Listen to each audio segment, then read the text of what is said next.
you ready? And I might take off a couple of heads a night. Somebody give me a guillotine. I just might ride on my enemies. Dog and I fuck on my energy. Nowadays they just talk, but they talk about nothing. Nowadays everybody wanna say something. Goddamn, I'm the man and it feel like it. Give a damn about a hater when I feel like it. Not today, not today, not today, not tomorrow. Get out my way, please, I'm trying to get paid. What is up, Earth's mightiest subscribers? It is your boy Ernie, the Blerd Without Fear. Got the homie Robo of Left Face TV. Welcome. Oh man, was this episode 93 of the Nerds of Culture podcast? Oh, man, it's crazy. It's about as old as I feel right now, having just got done with the lawn. Oh, damn, you was out here doing yard work, man. Fuck that. Yeah, no, that shit kicked my ass too. Man, you are better than me. Well, I tell myself every time I go do it, I say, man, you know what? If I didn't wait a month, let it go. Like, it probably wouldn't be this hard. It wouldn't take 4 hours. I'll do the lawn again in about 5 weeks. But it's meant to be winter, so it's good. I think it's the last time. I mean, I would hope. Right? I would hope, because fuck that. Not of Elon Musk and every other person with a supercomputer has anything to say about it. I mean, yeah, to be fair, the number of people that are shamelessly, mind you, using AI in nefarious ways, the number is it's too damn high. It's too damn high. Funny thing though that you bring that up. It's kind of funny. You actually made me think about some news that I recently learned. Maybe, just maybe. Well, yes, the artificial intelligence aspect of Tron Ares, well, that was something that could have been very well and easily avoided. Apparently, the casting of Jared Leto was not. Doesn't make it any better. But apparently, and I didn't know this. Actually, no, that's a lie. I knew, but I forgot about it because it had been that long. But apparently, he was actually cast to be in the sequel to Tron Legacy. Like, not long after Tron Legacy had come out. But that movie got canceled, and Tron Ares is basically like a reimagining of whatever that sequel was going to be. So that's actually why he was in the movie, despite the fact that it's well-known public knowledge that he's box office poison. So, because I will say, I think that casting happened in, 2017. So it's kind of like... that hadn't become obvious yet. Yeah, Jared... I think people who knew, but, I don't think mainstream... The news of, who and what he is didn't go mainstream, I think, till after that, so... But that said, hey... Welcome to the show. Welcome to Nerds of Culture. If you've never been here before, God help you if you've not. But pull up a seat, sit down. You are about to be in for a treat if you've never sat with us before, because we are the Woke Breakfast Club. We are the Woke Shade Room. We are the Woke New York Undercover of YouTube. We are the Woke Justice Gang. We are the Woke Argus. We are the Woke Shield. We are the Woke DEO. And as a matter of fact, we all got our degrees from the Woke Godolkin. And please believe we always hang out on Woke Salvation. So, just know, everything woke. Everything. Matter of fact. Yeah. Stay woke. Oh shit! I can't put on. I'm just gonna wear it like this. Just wear it on top, man. That's what I do. That's what I do. That's what I wear it on top. Yeah, we're the woke checkmate. Yeah, woke Illuminati. Even we're more woker. woke than Antifa. Man, dude, you know what?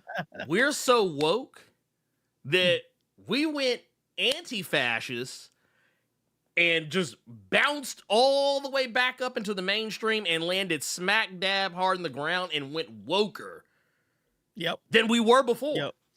Whatever is more anti-fascist than an anti-fascist. That's us. That's us. Like, you know, That's what is it? What is it? Cenk Uygur calls the Max left. The max left shit. Yeah, That's he like, calls- you know what's funny about centrists and people on the right are like always like they always make up like the coolest shit. yeah, You know, like they think you're making fun of like max left. Like, yeah, that's actually kind of that's what I'm cold. talking about. Yeah, dude. Or like when they make fun of like when they make fun of the queer community and it's just like leather and whips and in hell and like, you know, titties and just dude, it's like, damn. What was like it? It's a good ass time in hell. What I heard the other day, someone tried to, I forget the context of it, but basically someone was trying to say, "Oh, you and your rainbow mania," and I was like, "Man, that actually sounds kind of lit." Not gonna lie, Rainbow Mania. That's actually the name of my next band. Yeah, it's like, damn, dude. Actually, Rainbow Mania. like, welcome to the stage. Their last album went double plastic. Speaking of bands, did you hear about the Kiss founder? No, what happened? Founded Kiss died today. Wait. Which one? Look, man, I just wanted to like act like I was in the know. I figured you would have known. Then you asked me some hard ass question, like was it the first iteration or the second or the third one that came out shortly in 1991? That was only a band from like April to May. Ask me hard ass questions. Oh, was it Ace Frehley? Ace Frehley? Yeah, wait. Oh yeah, and recipe man. That's embarrassing. Brought Yeah. up Kiss and not a. I was hoping it not would be Gene D'Angelo. Simmons. I was hoping you would say Gene Simmons. Yeah, Ace Frehley's Was on- it that? Is that one? Which one? Is that who it was? Ace Frehley? Ace Frehley's on life support. That's all I've seen so far. The Variety. Ace yeah. Frehley, Kiss lead guitarist and solo artist, dies at 74. Oh shit, he gone then. Fuck him. Yeah, he got But no, I was hoping for I was hoping you were gonna say Gene Simmons is who I was hoping for. Oh, is he a piece of shit? Yeah, he's a piece of shit. But yeah, no, I do agree though. I would rather save my energy for a real one, like D'Angelo. Which I actually, I'm not gonna lie, I saw some weird behavior. You're my lady. Yeah, I mean, I'm just saying, you know, look, that's dude. Look, bro, was it brown sugar, man? You know, brown sugar out here. Brown man. sugar, babe. It's high when love don't know how to behave. I'm just saying, man. Y'all know nothing about that. Yeah. No, I saw some whack ass fucking comedian trying to. I guess they thought that they were being cute when D'Angelo died. Basically, what was it they said? Let me see if I can find it. Here it is. Because I did a little post about this shit because it was so. I already know which fucking- one you're talking about. Yeah, it was so out of pocket. But yeah, basically, so this woman Amy Miller, I'd never heard of her before. I don't know. I have no idea. But basically she says, "Rest in peace to the voice of an angel with the greatest seed gutters in the game." And here's the thing. I actually figured this out after the fact because I just stopped fucking with her after that. Apparently, everyone who was basically pointing out that D'Angelo took issue with being like sexualized. Yeah. She basically went back and liked all of their, like, she wouldn't respond, but just liked all the, like, it was almost like that kind of like that passive aggressive type bullshit. Like it was that type of thing. But yeah, I don't know. But yeah, it was weird. It was fucking weird. But yeah. Anyway, I from what it seems like the entire internet let her know. Oh So that's yeah, good. she got ate up. She And that's why I always have love. Fuck Zuckerberg. There's no good billionaires. Yada yada yada. We know. But the difference between Threads and Twitter it was night and day. night and day. Oh, Because whenever yeah. it comes to this type of shit, threads will eat them up. Oh no, it's off top. It's off top. Yeah. Twitter would have Um, just been like, "Oh, you guys are all sensitive," and then somebody would have said the N-word or something. And, Oh, now don't get me wrong. Some of that is making its way over to Threads. I've seen a little bit of it, but it's kind of like I saw this one today. One of the people I follow, like she had posted that. Like, and I've seen this a lot too. You know, people like, you know, if someone tries to like talk some shit to them, you know, basically taking that thing and like basically monetizing that person. Yeah. By using them as content. But I've seen some where like folks have been like pretty high key racist, but once again the difference is those people don't have anyone like backing them up. It's like it's basically like, you know, like in Indiana Jones when Indy's like running, like he's chasing somebody, and then he turns the corner, and you see him kind of go like, "Oh shit," and then he turns around and runs back the other direction, and there's like a bajillion people. Right. That's right, yeah. That's basically what Threads is like. Like all those people who come over from Twitter who are trying to like, okay, yeah, I'm gonna start some shit over here, and like, because I had somebody do it with me the other day. Because I basically took a post someone had did talking about I don't expect you to know who this person is. Well, I don't know, maybe you did, because I don't know, you said you kind of kept up with a little bit of wrestling back in the day. But do you remember Gold Dust? Do you remember that wrestler? I thought you were gonna say somebody. Was there somebody else with a gold in their name? No, just Gold Dust. Basically he was the guy that was like all in yellow and gold and shit, and was always like doing like homoerotic shit, like fucking with other wrestlers. He had a toy. Mm-hmm, they made a toy out of him. Yeah. Well, that guy is Dustin Rhodes. He's the son of the legendary wrestler Dusty Rhodes. He's also the brother of Cody Rhodes, who's a pretty big wrestler nowadays. Well, this weekend, he basically got caught slipping because someone was complaining about like the state of the country or whatever. And I've actually seen a couple of different tweets, so I'm not really sure what the fuck he's on. But like, this is a guy who's like gone online and bragged about how he has a trans son and that people need to leave trans people alone, this, that, and third. And, you know, being transphobic is trash and da-da-da-da-da, yada, yada, yada. But then when someone's talking about, you know, MAGA voters, he basically gives a response that's pretty much, yeah, I voted for Trump. And it's like, bruh, so basically what you're saying is fuck your kid. That's basically what you said. Yeah. You just said fuck your kid. That's basically, I mean, you can't tell me any different. Like you said, off top, fuck your kid. That's basically where you're at.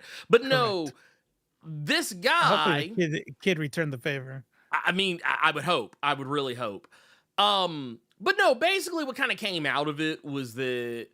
some dude was basically, he made some post talking about, basically he was trying to talk shit about the wrestling fans, saying, oh, y'all are so selective with your outrage. Y'all will sit up here and talk shit about Dustin Rhodes, but then y'all don't say nothing about Triple H. And so basically my response was... What?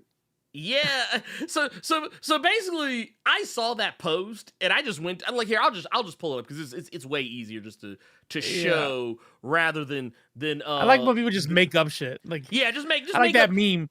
I like that meme. Like, I too like to make up random lies on the internet or something like that. Right. Like, pretty sure everybody was going in on Triple H. Right? Like, well, right here, dude's basically saying like, that's my face. Yeah. Wrestling fans, news must be slow because there's no way y'all are fake outraged at Dustin Rhodes, a man from Texas, for supporting Trump. Let's be real. Triple H literally works with Trump, but y'all keep defending him. Roman Reigns once said he was rooting for Trump. Y'all still glazing the tribal chief. Countless legends supported Trump, and y'all moved on. This is either selective bias or y'all are just bored. So before you cook Dustin on the timeline, go ahead and grab a seat at catering. Now, I don't know if you know this, Robo, but that last line, grab a seat at catering, it's basically a dig that bigger wrestling superstars use to mock less popular wrestlers, because the running gag is that you're never on TV. You're always in the back hanging out at catering. Right. Yeah, so basically trying to tell people like, oh, just go back there with the rest of the curtain jerkers and the nobodies. That's basically what they were trying to get at. So my response, and I thought my response was, quite pointed. I basically said, folks really be out here acting like people can't walk and chew bubblegum at the same time, or that there's anything wrong, with being principled. Here, I'll demonstrate how to walk and chew bubblegum at the same time. Fuck WWE, fuck Triple H, fuck Vince McMahon, fuck Linda McMahon, fuck Stephanie McMahon, fuck Hulk Hogan, fuck Undertaker, fuck Kane, fuck Roman Reigns, fuck Dustin Rhodes, fuck Chris Jericho, and probably most likely, fuck Tony Khan too. For those who don't know, Tony Khan is the owner of AEW, where Dustin Rhodes wrestles, and Tony Khan is quite literally a billionaire. He is the son of Shad Khan, the owner of the Jacksonville Jaguars, who I'm almost positive is a Trump supporter as well. I don't have hard evidence on that, but the way they move and operate, I mean, let's call a spade a spade. So they're not exactly woke. No, they're on. Look. We're taking no-dos over here. We are wide the fuck awake. We are wide the fuck awake. We are so wide awake that Freddie would see us. It'd be like, man, I'm never gonna get them. Never, man. I'm never gonna get them. Speaking of, let me pop this Addy real quick. You motherfucker. But he said, wide awake. I'm always like, yeah. That's No, you only have to worry when you start slurring like Sylvester Stallone. That's when you need to be worried. I'm awake. Yeah.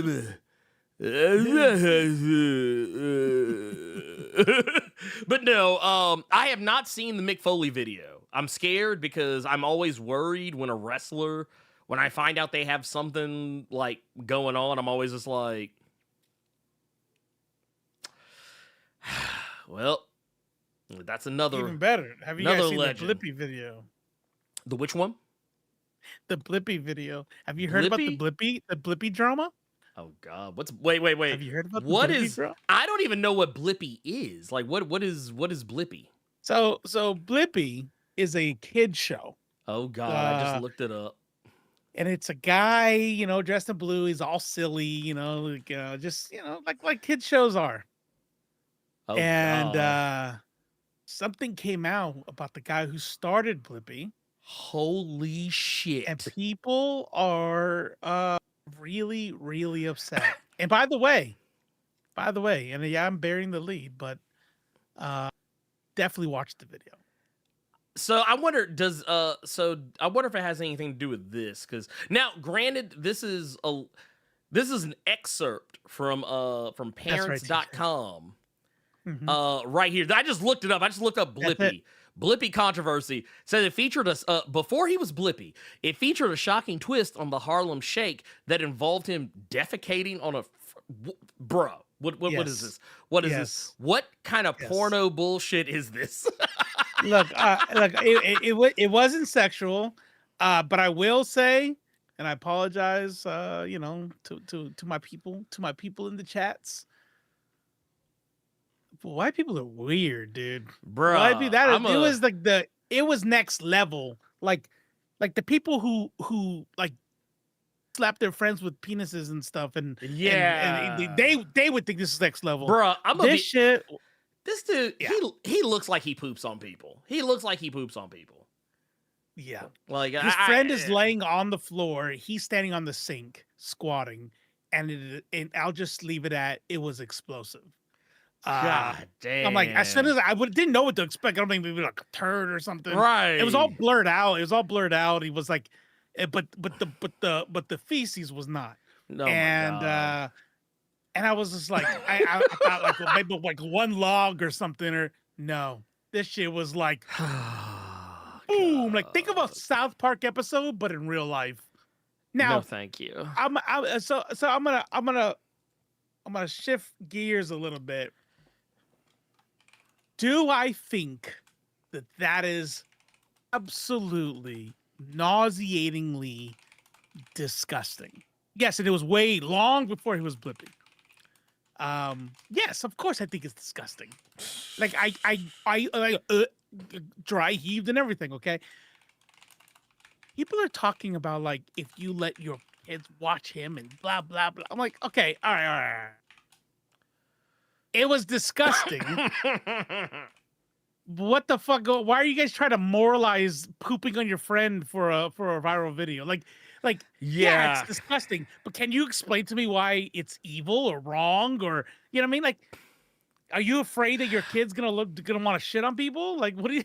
I mean, the only concern I would ever have, and granted, I don't really have this concern very often, is that I know how people are. Like, because eventually, I think that was kind of slick how Cersei figured out about some people that they didn't want to fuck with anymore. Is that at some point your kid's gonna look up, like, oh hey, I like let's use this Blippy thing as an example. Let's say they just so happen to get more curious about Blippy, like during the news cycle, and like you use Google, you Google it, Google's gonna pull up all the most relevant shit. And one of two things is gonna happen. You're either gonna Google it and that shit's already gonna be at the top, Right. or B, and I think this is actually more likely. You know, when you Google some shit, it's gonna pull up all the other stuff that like people are looking at. Controversy is always in like the top 5. Like if you look up so and so name controversy, it's almost always in the top 5 list of shit. Easily. And what child is not gonna be like, ooh, I want to know. I want to. But also, what child is gonna watch that and go? Oh I'm gonna go shit on my friend now. Like I'm gonna go make Dookie on my best friend. It's gonna be so cool. No, I don't think any kid's gonna do. Actually, if anything, it's probably just gonna make that kid go like, "Oh, that's us. Oh, that's us. Yeah, Ooh, exactly. This is Exactly. whack." But I'm here for That's it. Nebraska. Look, I'm here for every kid making informed decisions. But yeah, I don't want anybody. I don't want anyone like walking away thinking like, "Ooh, yeah, shitting on people is cool." Right. No, hell no. No. See, that's the thing, though. But it's like, I could, I'm going to borrow your turn, walk and chew bubble gum at the same time. It's like, I could sit there and go, that is fucking nasty. Oh, yeah. You need help. Like, why would you think that's funny? What is wrong with people?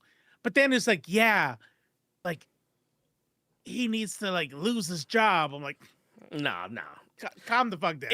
You know what I mean? Like, it probably is even more so in my head because not the same thing exactly, but I was watching a Swoop doc and it was about this lady who's apparently like a secret shopper who goes online and posts all of her secret shopping shenanigans on TikTok, which, by the way, against every company's policy. And worse, she doesn't blur out anybody's. So like it was this Swoop doc that was about this woman. I forget her name, but she touts herself as a professional secret shopper. Like she claims that all these companies like reach out to her and always like have her go in to go to these restaurants and stores and whatever. And basically what she does is that she does the job of a secret shopper. She walks in, pretends to be a customer, see how their customer service is, and right? Like that. Right. Okay. But in this case, she films it and then she posts it on TikTok with commentary, like, and most of the time she's just being a Karen. Most of the time she's being a Karen, like, right. But what's even crazier about it, spoiler alert for the doc, but none of these companies that she claims that she works for actually ever hire her. And it all came out because she got mad at this black woman. By the way, as you probably imagine, the woman is white. But she gets mad at this black woman because she feels like the black woman is being aggressive and mean and angry. As they are. As black women always are. And basically, she then makes a video. Like, after she does her little video, she comes back later and posts an update basically saying, I got her fired. My secret shop got her fired. Good riddance, blah, blah, blah, blah, blah, yada, yada, yada. So this, as people do, they're going to start investigating.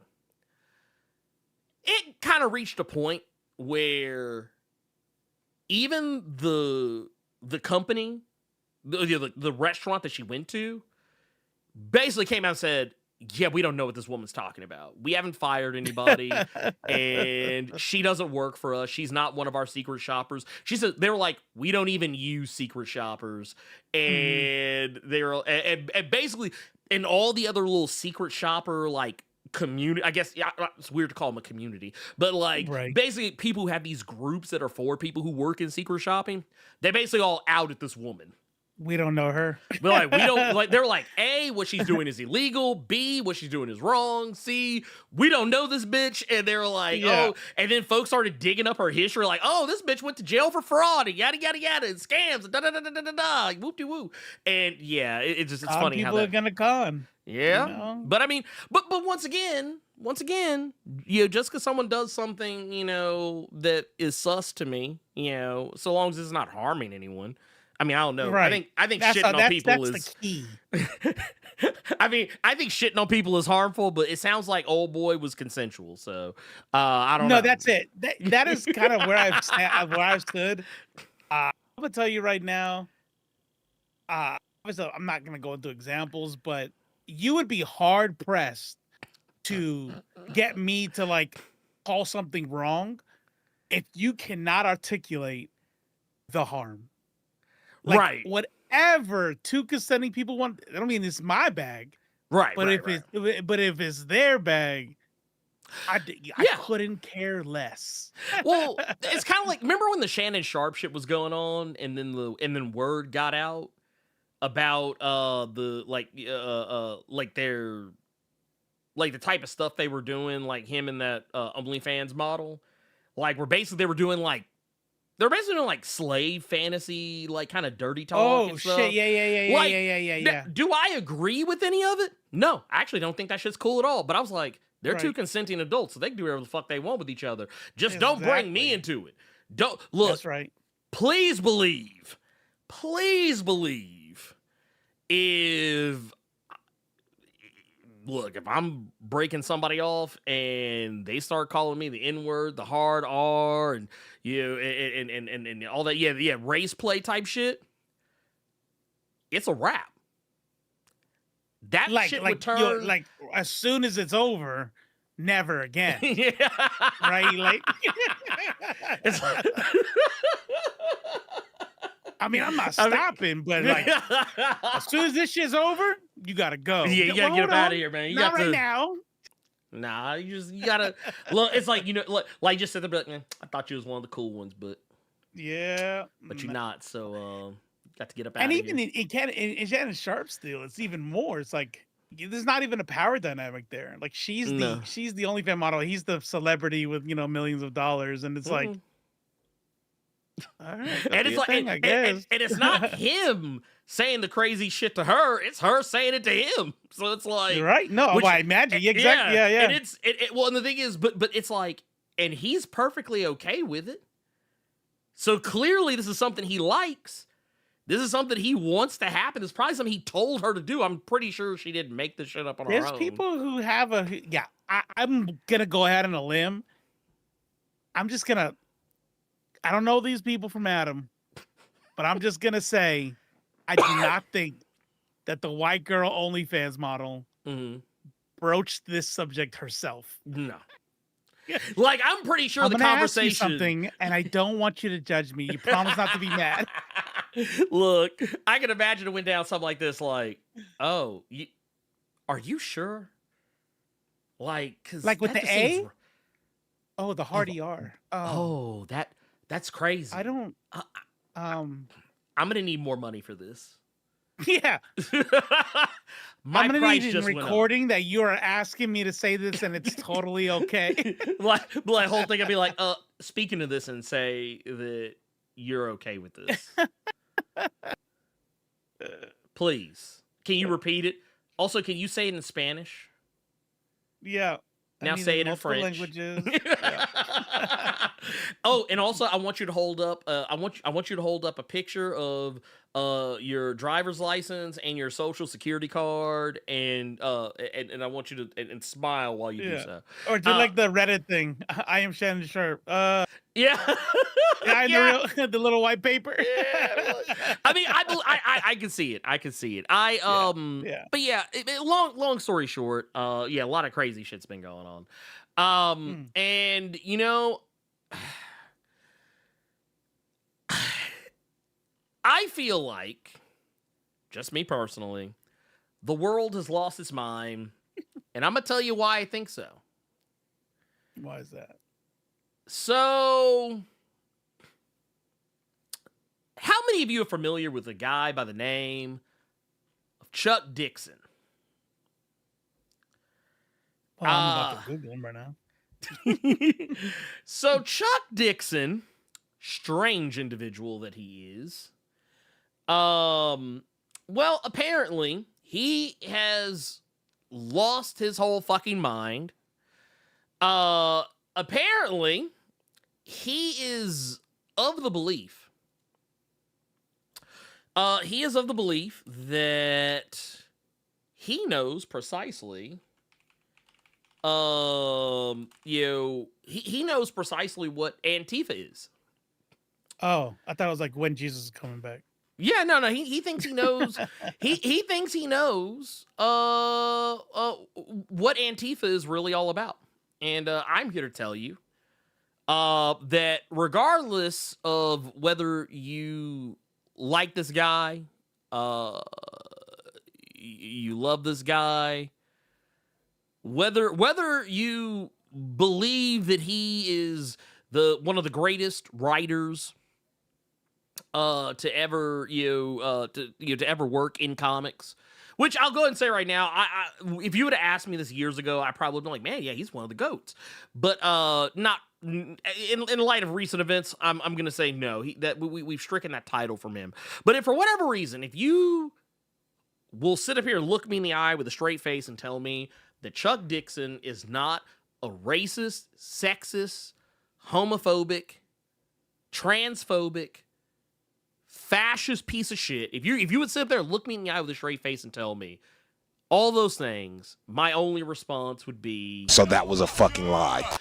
Because I'm sorry, but yeah, the guy's lost the plot. So I want to share something. I want to share something with y'all. This is an image that I saw that this was about a week or so ago. And this is not by Chuck Dixon. This is by one of the GOATs, Daniel Warren Johnson. Mm. Daniel Warren Johnson made this picture. And Love it. I don't think it was apropos of anything. I think it was just a random sketch that he did, and he posted it on his Instagram and moved on with his day. Mm-hmm.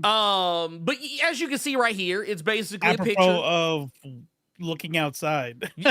I mean, yeah. Yeah. Like, I mean, honestly, incredibly fair. Incredibly I fucking love fair. it. I love it. Yeah. He also did another one. Here, I'll share this one as well. He did another one with kind of like a generic white supremacist.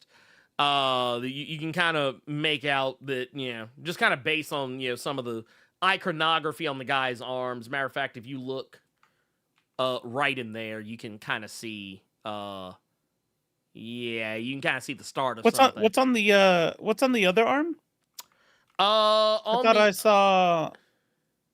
Yeah, what's that on his hand? I don't know. I don't know. Like I said, I thought it was Taylor Swift's necklace symbol. So I mean, that's crazy. That's crazy, man. That's crazy. That's incredibly wild. Taylor Swift totally not the SS necklace. Right. But as you can see, Daniel Warren Johnson has no love for fascism, and more specifically for Nazis, and for ICE. As you can tell, this is all makes sense. None of this is strange or unusual. So, as it turns out, Chuck Dixon has come along a few days after the fact, mind you, and decided that he wanted to show his whole ass. And he basically made this post. Basically, he came up with this. He put together this picture. And here, I'm gonna blow this up just so y'all can see it. Oh, is he an artist or did he just want to draw it? No, I think he got somebody to draw. I think he got somebody to draw because I don't think that's his. I know he has the capacity to draw. I don't think this is his art though. But basically, he shared this. It's a picture of the absolute Batman with ice scratched into his bat symbol, and him arresting Antifa. Now, here's where shit is going to become mind-bogglingly crazy. No, it's not AI.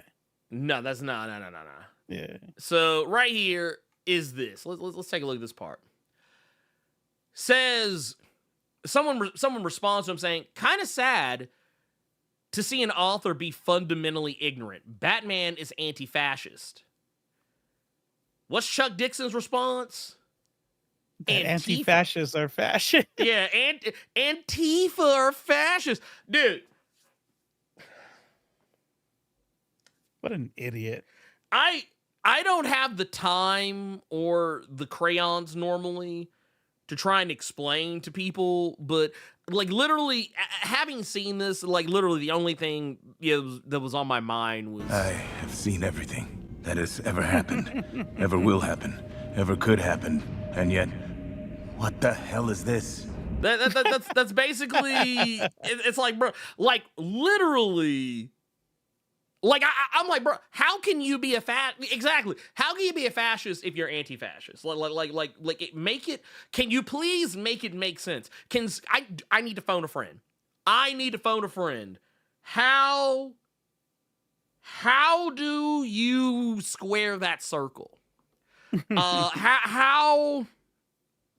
Like, okay, look, let's keep it a buck here. There's only one, like, other than fascists, because, Chuck Dixon's definitely a fascist. He's a fascist, and he's a fascist apologist, but, let's just keep it a buck. Overall, Chuck Dixon is this one word that I feel like Magneto so eloquently said in X-Men 97.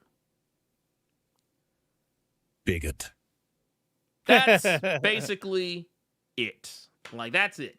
Chuck Dixon is exactly that. That and no more. Like, I'm sorry. Right. But, now, I posted this. Actually, I talked about this on Threads earlier today. Not earlier today, technically, not too terribly long before we went live.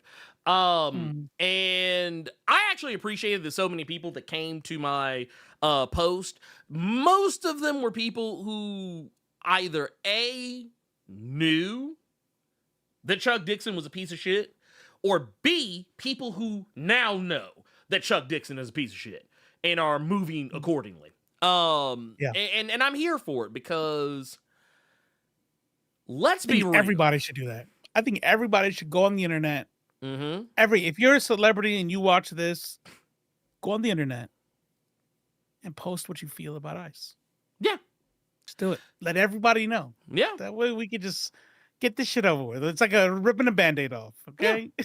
Let me know where you stand. And here's the thing. Right. I say this is a guy that used to be a huge fan of Chuck Dixon's work.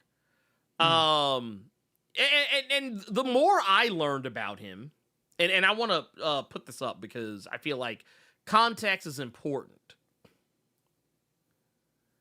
Chuck Dixon also posted this little gem that should also tell you exactly what to think of him. So he says, so basically posts a stark contrast in quality. With Aya, what's her name? What's Vita, their name? yeah, Vita Ayala, yeah. Yeah, that's Vita Ayala. I don't know everybody in the picture, but I know for a fact Vita Ayala's on the bottom right, Leah Williams just above them, and I'm pretty sure that's Teenie Howard in the middle. I'm almost positive. I don't know the other two by face, but I'm pretty sure if someone told me their names, I'd be like, "Oh yeah, duh." Now up top, I can't name none of them motherfuckers. I mean, I know one of them is him, but I mean, outside of that, it's just a bunch of random white dudes to me. It's just literally a bunch of random white dudes. But like, and here's the thing: never had sex ever. No one well, could convince me otherwise. Well, I mean, here's the thing. Look at how this is This is what I call coasting on Old Glory. You're coasting on Old Glory right here. Because here's the thing: Chuck Dixon has not written anything lit since any of this shit right here that's up top. Because like the thing I used to always say, I used to always be like, man, Chuck Dixon, man, oh dude, I loved his Nightwing. His Nightwing was my favorite Nightwing. Blah blah blah blah blah. And I would always be like, oh yeah, man, dude, you gotta read Chuck Dixon's Nightwing. You gotta read his Nightwing. You know, oh man, No Man's Land. Oh, it's so good. But nowadays, I'm like, dude, there are so many writers who have come after you who have actually written better shit than what you wrote that honestly, I don't even have to try very hard to not think about you as being one of my old favorites. It's like Tom Taylor came along and completely blew you out of the water when it comes to Nightwing, right. Pimp. Yeah. Yeah, so let's just go ahead and call a spade a spade. What the hell is going on with white boomers and goatees?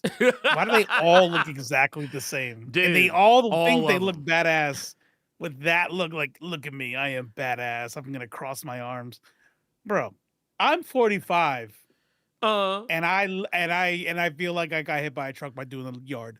I know if I just slap you one good time, you are gonna fall easy with your osteoporosis ass. Somebody brought up DEI. So 11 months ago on his YouTube channel, with 3,000 views. So obviously, really, really huge content creator. Apparently, wait, this motherfucker had 10,000 subscribers, gets 3,000 views 11 months ago on how DEI killed everything we love and what comics have aged well. That's his Ask Chuck Dixon number 220. If only more nerds watched You're Muted. Sorry. No, that's hashtag sad. Man, I hate to see it. What do I think about Devin Grayson? Okay, so I think we talked about this before. Not in grand detail, but Devin Grayson is, to my understanding,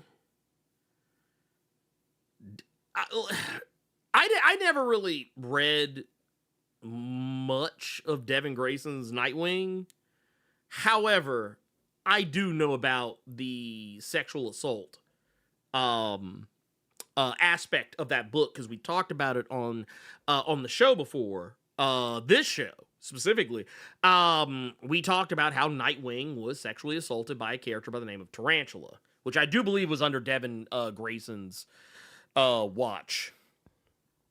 And I've also heard that Devin Grayson had some pretty strange ideas about why it wasn't sexual assault. And would not actually come out and say anything about it as being sexual assault until like way after the fact. And I say, which, I mean, to be fair, like I said, I couldn't pick Devin Grayson out of a crowd if I tried. I'm sure she's a nice person. But that Nightwing was not it. At least that part of it. That Nightwing,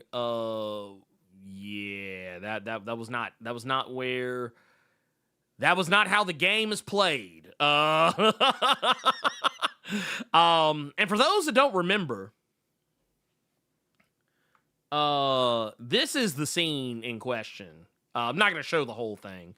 But I am going to Where's show no, the lead I up. killed him. We killed this. I killed the hush. So So he's poisoned. yeah, he can't move. Nightwing. And what was her rationale to say it wasn't sexual assault? Oh, I have no idea exactly what it was they said, but basically I just know they didn't cop to it until like many moons later. They also did some other strange this is Tarantula. This is definitely Tarantula. Like I said, I don't know the full scope, but I'll just say this. The very next image, which I will not show you, even though it's silhouetted out, I'm just not going to take the chance. The very next shot is her basically like riding him like a fucking motorcycle. Or like a fucking horse, damn near. And we'll just go from there. And none of it was consensual. It just all of it was all bad. That is what you need. That is what you need to take away from it. In an interview for the 2015 book Dick Grayson Boyd Wonder, she said, "I didn't understand at the time that you can't use rape metaphorically. The reality of rape and sexual assault has too much immediate meaning for too many people, and ironically, I think it was my own experience with sexual abuse that numbed me to that." I'm a bad victim, the other said, I'm a bad story, but nonfiction doesn't care for neat narrative structure. I mean, I'll give her that. I mean, that's a smart answer to it now, or whenever that was. Yeah. But at the end of the day, I still have sus. I still have the sus vibes, because there's also still, like, I think there was a Romani character that I remember reading about somewhere that was Romani just to make a character exotic, not for actual representation itself. Oh, right. But yeah, it is what it is. Interesting. It is what it is. So yeah. Wait, what was the point of there was no point. There was no point. It was just done.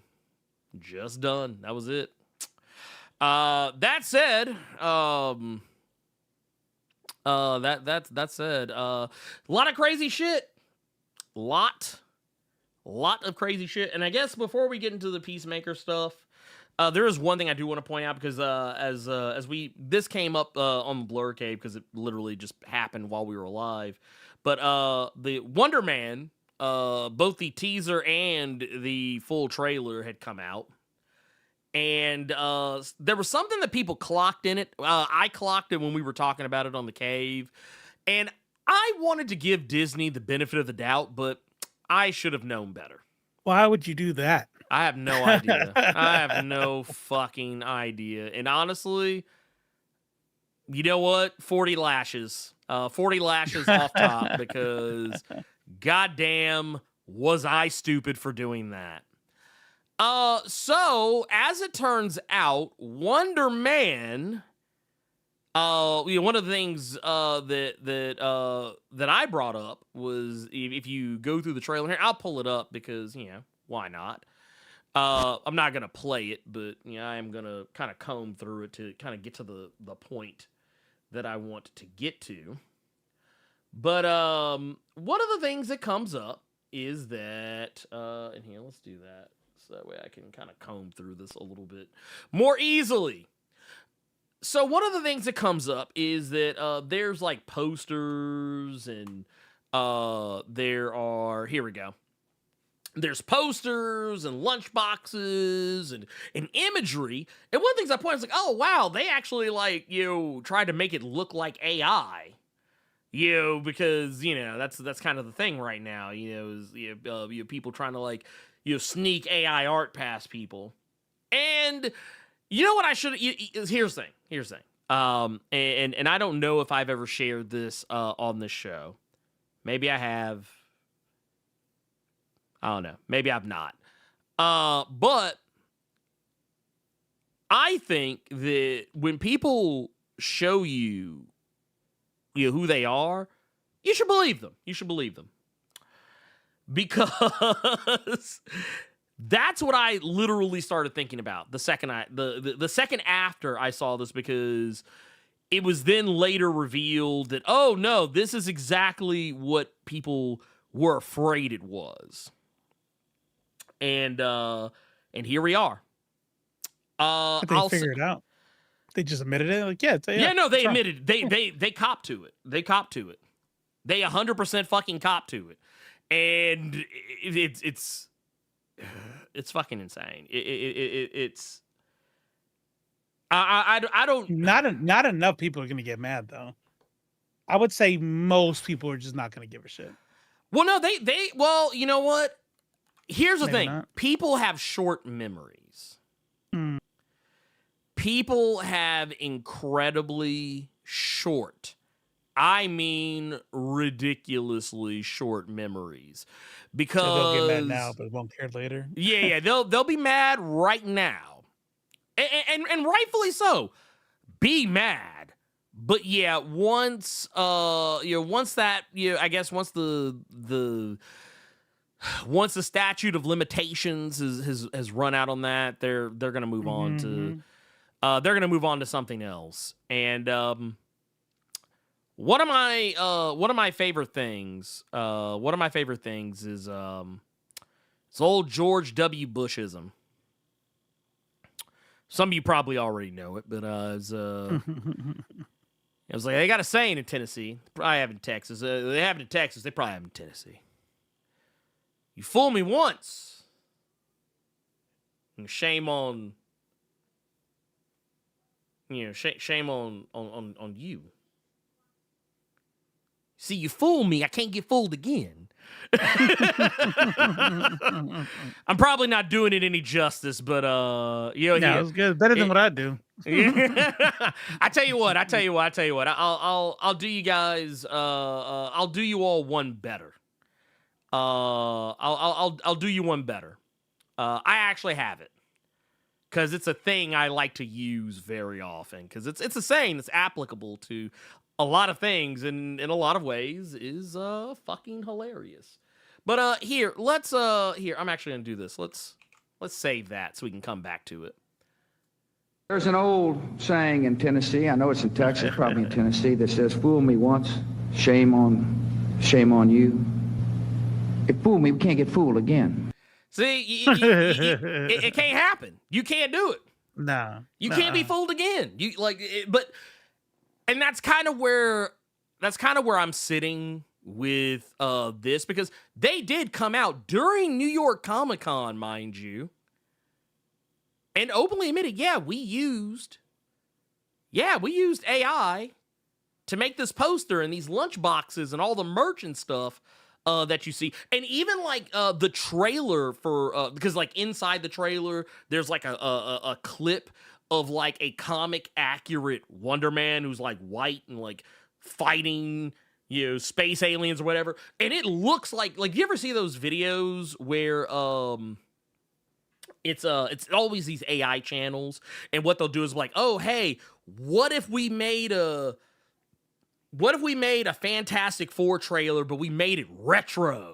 Like, we made it look like it was made in, like, the 30s or the 40s or some shit. And it's always fucking AI, and they always have and it's always got the AI radio, old-timey announcer type guy. That type of shit, that's what it looks like even though you can tell they actually did, like, film it.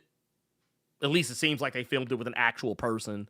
Because I feel like I vaguely recognize the actor they got to be White Wonder Man. But point of the matter is, once they copped to this being AI, it was like, bruh, come on, man. Y'all had one job. Y'all could have hired somebody to, like, if you wanted to look like AI, there were more ethical ways to go about it. Like, it's not hard to make handmade art look like AI art. It's not difficult. People do it all the time.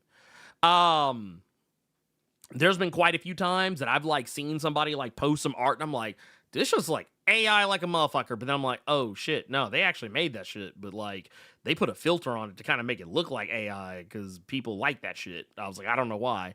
But so yeah, I don't know. I don't know. I don't like any of it. I don't like any of it. But whatever the case is, not good. Not getting jiggy with it. Not getting jiggy So they with it put at on all. here. Mhm. They put on here. In fact, a poster. According to Gold Searcher, a poster on X, they asked the folks at the Marvel booth if the Wonder Man poster is AI made generated. They said it's art made by artists but touched up by AI. Which I asked, so AI assisted Photoshop work, and they said yes. And Mm. then Disney has not Mm. has not I want to know received how word much back. touch up. I want to know how much touch up Right, because right, because right. here's the thing. Here's the thing. AI touch up can mean a lot of shit. Right. Right. AI Turn me into a Studio Ghibli character? Yeah. I wouldn't call that a touch up. You're just Nah, it's fucking not a touch AI up. generated image. Yeah. Yeah. That is not that is not a touch up. That is not a touch up. Yeah. And I'll just say this, you know, for as much as it's for as much as I shouldn't be surprised by it, I shouldn't be because how many of y'all remember Secret Invasion? I don't really remember it very much. I don't think anyone should. But remember the controversy they caught for that intro? The opening, yeah. Yeah, the opening, like it was wild because like it was so obvious that it was AI, and it was AI. Like, okay, here's a good example: Severance. Severance was. I remember when I watched the first episode of Severance, I almost cut it off when they played the intro. Mm. Or it might have been the second episode, because I actually don't remember them playing an intro in the first episode. But whatever the point is. Case is, whenever they play, when I saw that intro for the first time, I actually was like, bruh, did they use AI to make this shit? And then I looked it up and it was like, no, it was actually a person. I think it was like one person, like who actually like painstakingly stop motion animated all the shit and basically went back and kind of like fucked with it. Kind of like what you were just talking about. But once again, my question is always, okay, how much touch-ups are we talking? Because Spider-Verse, I think, caught some flack for this. Because you know that stop motion effect that Spider-Verse has. Apparently, I was talking to somebody about this. They said that technically they just use AI to do it, like to go in and remove a frame like every here or there. Because that's how you get it. That's all that effect is that you're removing frames out of the photo. You know, Would you count that though? I wouldn't count that as AI art. That's an different. AI assisted tool. It's an AI assisted. Like Yeah. the only thing that sucks about it is that where normally you probably would have paid somebody to do that, now you're paying nobody. Which I mean, as with the passage of time, as artificial intelligence is able to do more like, I guess, bitch work task. Right. like kind of just really like menial tasks and like just like, oh guys, this is busy fucking work shit. Like, you know, the more we get to a point where AI can do that type of stuff, the more you are gonna start seeing people like not getting offers for jobs that would normally be like oh, I'll just have AI do that shit. You know, like yeah, there's definitely a big difference between AI to replace the worker or AI to assist the worker. Right. You know what I mean? Yeah, it's like AI that scans the stars and you know, and counts them out and tells you where likely planets are based off the math is not replacing the astronomer because they still have to analyze it. They still have to like, you know. And so yeah, I'm down. I'm a tech dork, as you know, what I need them to do is fix the water shit and the air shit, but if you're using it as a tool, then that's good. But if you're using it to replace the worker, then you're shit. Yeah, well, because and like stealing other people's work and all that. Yeah, because like I said, like, you know, when I make a vertical video, like a short or like a YouTube short or Instagram, I don't make TikTok videos because actually I deleted my TikTok over the weekend. I thought I had, Smart. but I didn't. Is it because of the new owner? Yes, and also the ramifications of what that could mean. And I actually recommend everyone else. I know y'all love your precious TikTok, but it ain't that fucking hot. So let that shit go. Like trust me. I'm gonna make a video on it soon. Probably this weekend. I'm Yeah, gonna make a video on it. yeah. Like just trust me. Take my word Why for it. you Yeah. need to delete your TikTok. But one thing for me is I'd be a liar if I said like like if you see the subtitles that I sometimes put in my my shorts, if you think for 5 seconds I sat there and painstakingly put every fucking word in there and animated the highlighting of each word, you are fucking crazy. I tried it a few times and it was so fucking trash to do it myself. So yes, I do have AI analyze, my audio and be like, "Hey, here's what you said, and here we're gonna highlight your words here, da da da da da, whatever." I'm okay with that. When it comes to like selecting an object in a photo so I can pop it out and use it in a thumbnail, yes, I am perfectly fine with using the smart object select tool because that's AI too. That's a form of artificial intelligence because it's trying to figure out what the fuck it is you're trying to select. And they even have it like before I got rid of Photoshop, they even had a thing where like it would be able to tell whether the object was a person or select individual parts of a person, which really pissed me off because now I'm in kind of a bigger bind, unrelated but unrelated. Because now apparently Affinity might be on some bullshit now too. So, like I said, it sucks to have with principles. subscription?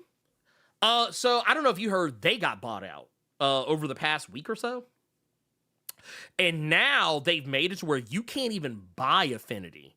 You can't buy any of the Affinity apps anymore now. Like they basically put buying Affinity on moratorium for like about roughly a month. And that's what everybody thinks. Everybody thinks they're gonna go subscription. And if they go subscription, I'm out. Like I will go find. I don't know, where do we go? Well, I guess we'll do the what was the one that you draw comics with? Clip Studio would be fine. The only problem is there is just certain shit Clip can't do. Like there's certain things, it's like and it's little shit, but like it's like for as much as I love to use Clip Studio to draw and make shit, like being able to like just drag and drop or just click a button and make an effect just show up, Clip ain't doing all that. Clip is far and away from doing that. It's like, look, man, I'm here to make comics, okay? Yeah. It's like, exactly. I'm here for you to draw on me, okay? Okay. Well, apparently there's a whole bunch of open source shit too. There's Inkscape. Yeah, there's GIMP. GIMP is another one. But see, I've tried to use GIMP in the past and I fucking hated that shit. So I don't know. Bro. But yeah, it's.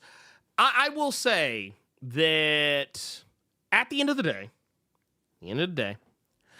I don't fuck with Adobe anymore, largely for the same reasons that I'm probably about to not be fucking with Affinity anymore if they say what I think they're going to say.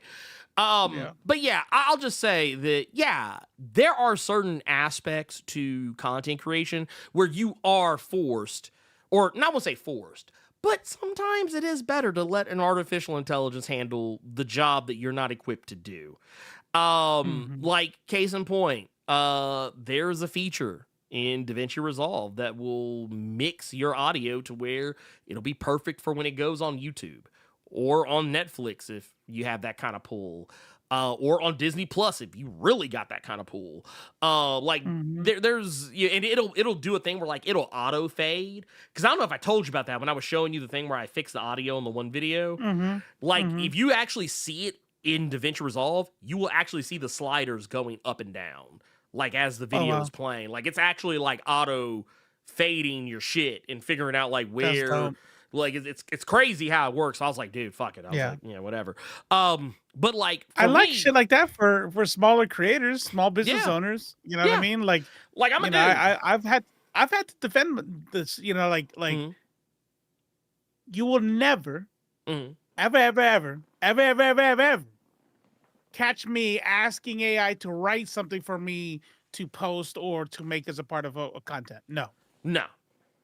But do I write something and then put it through ChatGPT and it tells me where I make grammatical errors or gives me advice on like, actually, it'll flow better if you word this way. And I'm like, yeah. Do I have it do research for me on research mode? Yeah. But guess what? People like Hassan that have entire staff, like the day that I can afford a research team, an editor, a copywriter, the day I can afford a staff like that, I'll stop using it, But other than that, I mean, like, but generative AI, making art and calling myself an artist. Did you see that Afrofuture shit that I posted? No, I don't on look. Threads. It was let me go look. I thought it was gonna be dope for a second because I didn't catch that it was AI immediately. And then I played it, and as soon as I pressed play, like 0.2 seconds in, I'm like, oh, never mind. But yeah, I look at shit. It's like this Afrofuture shit where she's talking about like this techno virus that took over everybody, and I'm like, bro, do you know how fucking dope this story would be if you weren't just fucking looping the same fucking expressions on the faces and random AI generated shit that's not like you could just I mean, it's low key pretty, but it's like lifeless and it's like looping shit. It's like nah, something's missing from this shit, It's very telling. It's very telling. It's so telling. Like it's I don't know. I think that people. Oh yeah, here it is. I see it now. I saw this shit and it was, oh my god, this broke my heart. Yeah, this shit broke my heart. Not gonna hold you. Imagine how dope that shit would be if somebody made it for real. Yeah, like look at this shit. Like if someone actually made this shit for. See, here's the thing. It's like you said. It's so stiff. It's so wooden. And here's the thing. Putting highlights in people's eyes. Well, yes, it kind of helps ease some of that uncanny valley.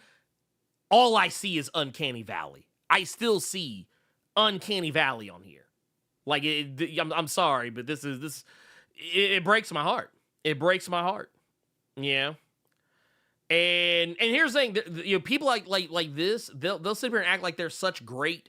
Yeah, look at me, man. I'm an auteur. I'm a storyteller. This took me 2 weeks to do. Like, shut the fuck up. Oh my god, you know what? You know how I had that one video that was Stanzi Potenza, or not Stanzi Potenza, but it was some other dude basically kind of like roasting AI art. Well, I found another one.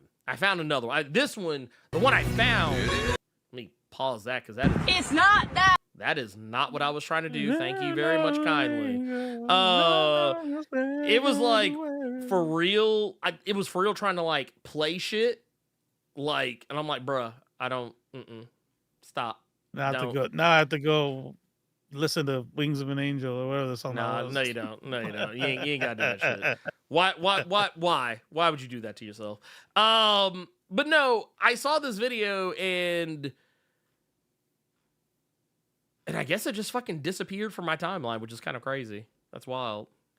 Anyway, it's always like I'm not gonna lie. YouTube is wild trash when it comes to YouTube search is doo-doo water. Oh no, 100%. Like, well, no, okay, so check this out. But on purpose, I think. No, here's the thing. I literally watched this video like 4 times. Not in my history at all. This is crazy. Anyway, I'm gonna pull this up, and I think this is kind of perfectly encapsulates all my feelings about AI. Yes. Morning DJ. blessings to you all. My name is Alicia, and I am an AI artist. Welcome to my studio. This is where all the magic happens. I spend most of my days sitting right here on my phone, allowing my mind to explore endless possibilities. These babies need a lot of TLC because I am consistently writing prompts, often until the early hours of the afternoon. So finger stretches are very important. AI is a very collaborative process because I tell the program what I want, and it makes it. But then, you know, sometimes it's not always right? So I will tell it, you know, let's tweak this, let's add this, and so we work together to create something. No. I'm actually gonna give you a little sneak peek of something that I have been working on recently that I'm very excited about. This idea came to me about a week ago, and I was just enraptured by all of the possibilities. So as you can see, this cat is grocery shopping, but looks at its wallet and uh-oh, no money. I guess that means no ice cream today. For me, it spoke to the socioeconomic state of our country and the affordability of basic necessities. But you may also look at it and say, well, this is an obese cat trying to buy ice cream, so maybe this is actually a metaphor for overconsumption. What was the prompt you wrote? Fat cat ice cream. Thank you for stepping into my world today. Stay blessed, creative, inspired, and dare to dream. Morning. So yes, Seal Unit, it's a bit. I was hoping that it would be obvious, but yes, it's a bit. Stanzi Potenza is a comedian and an actress. Like, you know, she's and I mean this in the nicest way humanly possible. Not a serious person at all. Like, she is a total, like, just straight up, like, just riot of a person. If you've never watched any of her content before, I highly recommend. She kind of eats. I'm not gonna lie. She kind of eats. Not gonna hold you. She's funny as fuck. Yeah. Like, you will like and some of it's political. Wait, was asking, is that a bit? Was that a bit? Were you being serious? No, he was. I think he was being dead ass because he asked early. Yeah. Nah, Yes. she's funny. She's also the conservative haunted house is fucking hilarious. It's fucking hilarious. But nice. Yeah, she does. She's hilarious. She's a fucking riot. So yeah, if you ever wonder. There you go. That said, let's take a peek, because, we're here to talk about Peacemaker. Did you watch you watched the finale, right? Mm-hmm. Cool. So, I did. Did you see the backlash that the show had caught? Because of the finale? I saw some of the backlash. I actually saw somebody in the chat talk about they didn't like it either. Talking about that it was lackluster, centrist, or something. What were some people saying online about it? Lackluster wait. No. Because no. Rewind. Centrist? How was let me steel man it. I don't agree with them. I think they missed the mark. But I will try to go into the mind of this said chatter. So because they didn't like really demonize the people there, because they didn't like connect it with our world, or because they made the dad kind of like, I'm not really racist, and then made it sad, and there's you missed an opportunity. So I think that's how like they didn't criticize that world enough, right? And I think if that's what you walked away with, then you missed the point of that whole bit. And the whole bit was not about Nazis are bad, because I think we know that. I'm pretty sure that they don't have to tell us that. Yeah. The point was how Peacemaker couldn't see it. And then that ended up being his truth. And then the dichotomy of him having to kill see his father die again, et cetera, et cetera. Yeah, that wasn't it wasn't Trump is bad. I think you were wanting the boys. You were wanting the heavy-handed shit. That's what that was. And here's the thing. And I don't know if maybe people are thinking too hard about it, but here's the thing. If his dad, who was already a Nazi and a white supremacist on his earth, what would make you think he'd be one on Earth X, where like everyone is a fucking Nazi? Like that's kind of the thing. I feel like even when it happened, like when the reveal was made that he actually wasn't a Nazi on Earth X, I was kind of like, oh shit. I was like, yeah, of course. Why would he fucking be? Why would he be? Yeah, I mean, is he a white man who benefits from white privilege and white supremacy? Of course he is. That doesn't necessarily make him a Nazi, but it does technically make him, complicit in, in the whole thing. But it does become pretty obvious that when, even in a situation where like he knows that his own actual son was murdered, he's like, look, man, he's like, our Chris wasn't a good kid. Yeah, he was like, man, he was going through some stuff and like, and kind of implying that version of Peacemaker was very likely a Nazi. He probably was more bought into the shit. Cause, the dad, clearly, he was like, yeah, he's like, y'all can go home. He's like, y'all can go home. He's like, go. Like, it's like, I don't care. Like the one person who was actually legitimately pissed was Keith. The brother. Like, he was like, what? What do you mean? Hold on a second. This is the love of the magic of moderation. Sorry. Oh, never mind. I misread it. You did say that it's centrist. I don't see it as a critique of centrism at all. I didn't. So do you mean you did say it? I read that as you didn't say it. I was like, huh? I'm very Let me confused. scroll all the way back because I'm gonna. Yeah, I don't get that sentence. I did say that it's centrist. I don't know. I don't see it as a critique to centrism. It wasn't. It wasn't a critique to centrism. It just. Here's the thing. People contain multitudes. And I think the sooner we recognize that, like, I mean, yeah, you know what? Honestly, and I think this is a criticism I've even laid at the feet of the boys. Also, first off, don't say indie franchise Star Wars, man. Come on now. Star Wars is a way bigger entity than DC Comics. So that's like when people say that, oh man, Microsoft is the underdog and Sony's the big dog. It's like, y'all do realize Microsoft is actually way more fucking big. Way fucking bigger than Sony. Like, in this instance, Sony's the fucking underdog.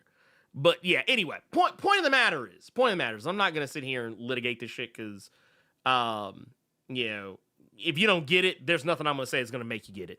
But the thing is, yeah, it actually made sense for his dad to not be a white supremacist on that earth. Even if he did benefit from white supremacy. Because I actually thought his argument was pretty fucking sound, as much as I don't like, Nazi apologists or people like, trying to make excuses for why they don't fight fascism.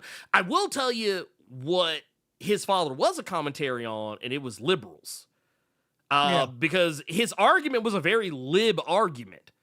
It was a very like, man, there's Nazis everywhere, man. I'm just one dude. What am I going to do? And now I will say this. I will actually steel man his point, because if this is, in fact, Earth X, as it has, I believe, been confirmed, there are people in that universe way more fucking powerful than him. Like, just because we didn't see Overman and Brunhilde, and I forget the name of the Batman that's over there, that doesn't mean they're not there. They're likely there. So does Earth X have a Superman? Yeah, that's Overman. Oh, Overman. Okay. Overman is Superman. Brunhilde is Wonder Woman. And I like, once again, there is a Batman as well. I forget his name though. But it's like a weird name. But neither here nor there. That said, I did like what he had. Like, that part was kind of like, damn. He goes, I can't change this. Like, what do you want me to do? Like, you go fight the, he's a shittier Iron Man. That's it. And so it's like, what do you want me to do? I just do what I can and we do that every day. Yeah. You know what I mean? We live in a fascist country right now. ICE is out there kidnapping people right now. And then there's another group of ICE sleeping to get ready to wake up. It's 5 a.m. Yeah. to go kidnap more people tomorrow morning. Yeah. And you are going to do shit about it. Nope. I'm not going to do shit about it. I'm going to try to help where I can. I'm going to be an activist here or there. I'm going to organize. But those motherfuckers, I'm not going out there, I'm not, censor what I'm about to say here, bleep, bleep, bleep. Yeah, I'm not doing any of that. So that's what he's saying. He's like, yeah, what the fuck do you want me to do? So what can I do? What can you do? You can go join an org, you can organize, you can be part of the community, but you can't stop ICE and you're not going to do shit about it. That's what he did. Well, like, here's the thing. So, Leatherwing, thank you. That is the Earth X Batman's name. Leatherwing. I always forget because, like, I knew it was something that was kind of like, it was indicative of a bat, but it wasn't like a name I would just immediately be like, ooh, boom, that character. But yes, that. 100% that. But this said is,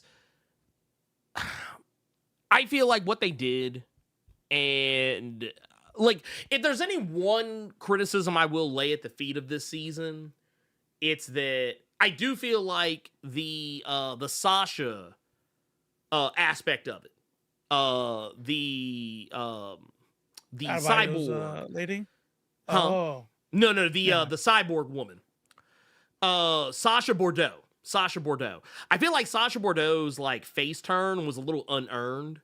Like, I mean, yeah, they kind of played it out over the course of the episode, but I feel like maybe they should have played it up a little bit more. Like, not saying they had to, like, dedicate a whole episode to it, but I would have liked to have seen, like, maybe one more episode of her kind of catching on to what's going on. But I will say, I do think there is something to be said about how fast she turned around once she realized that she was on the menu. Because you know what they say, if you don't have a seat at the table, then you're on the menu.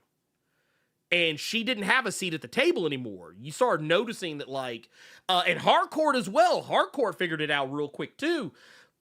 Because, like, when they find Salvation, which, by the way, is a nod to Salvation Run, which was, I think it was during, like, the countdown to Final Crisis, if I remember correctly. But, yeah, there was a point where, yeah, well, like, Sasha was like, oh, shit, he's kind of slick cutting me out of some of the stuff that's going on. Like, I'm not really in this. And like I said, when Harcourt brings him the files, like when she gets to Salvation and like she comes back and she's like, hey, we found a place. It's got air, gravity, temperatures, pretty much all just like Earth, pretty much. What does he say? He's like, yep, really great work. We'll take it from here. And he basically dismisses her, like, go, move along, white woman. He's like, you've served your purpose. And then when people were dying, like, and by the way, I just want to say, people were talking about how reckless Peacemaker was with the worlds that, like how he was using that door. Argus was equally as fucking reckless. Also, I loved how someone even pointed out the alien dude, who, by the way, we never learned this guy's deal, and I think James Gunn even confirmed this dude is just a gag. He's not meant to be understood. They never once thought, well, shit, if he can breathe out here, clearly he can breathe our atmosphere because it's the same fucking atmosphere. Never once were they like, man, let's go check out his shit. Right. Let's go check his shit out. That's a scary looking mofo. I mean, it is a scary looking dude, but I'm just saying, man.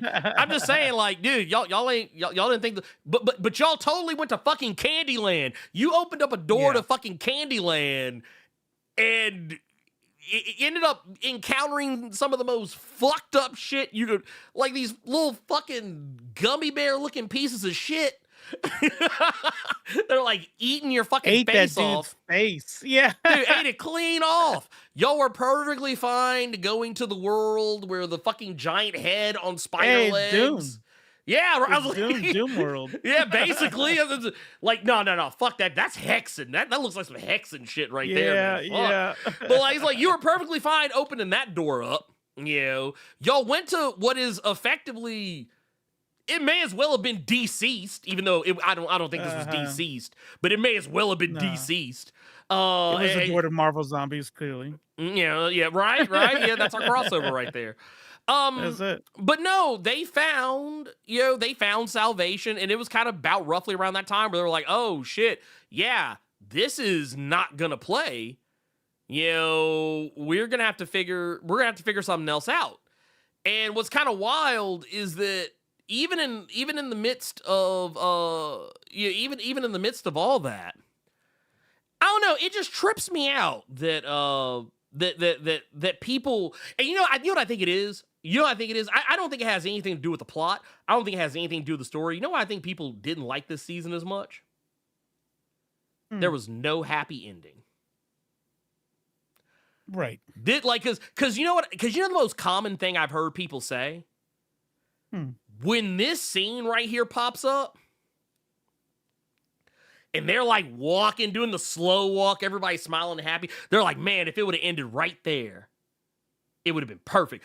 That's the most common criticism I've seen anyone complaining about the second season say. Man, if it just would have ended right there with all them like, oh man, everybody's all happy. Oh my God, this is so great.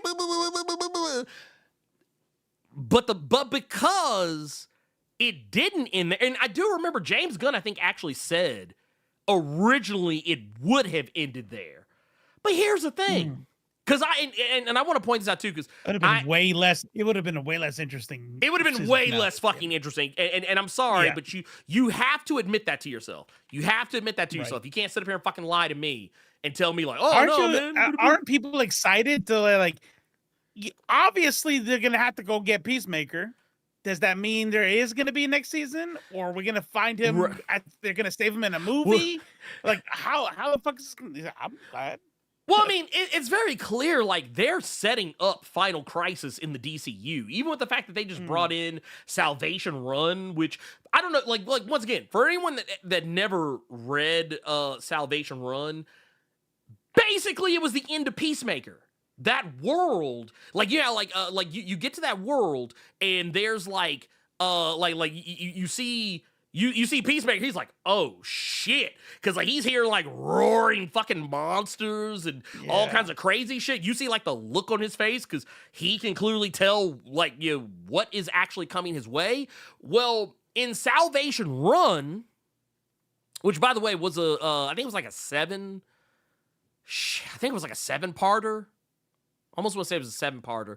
But a 7-part series. And basically, what they did was, it was all of the different, like, bad guys, like Lex Luthor, Joker, Flash's rogues and shit. They were all trapped on that fucking world. And they were, like, making their own cliques and camps and crews and shit. Not Doctor Strange is there, too? I think that is Kadabra, but yes, not Doctor. Like he does actually.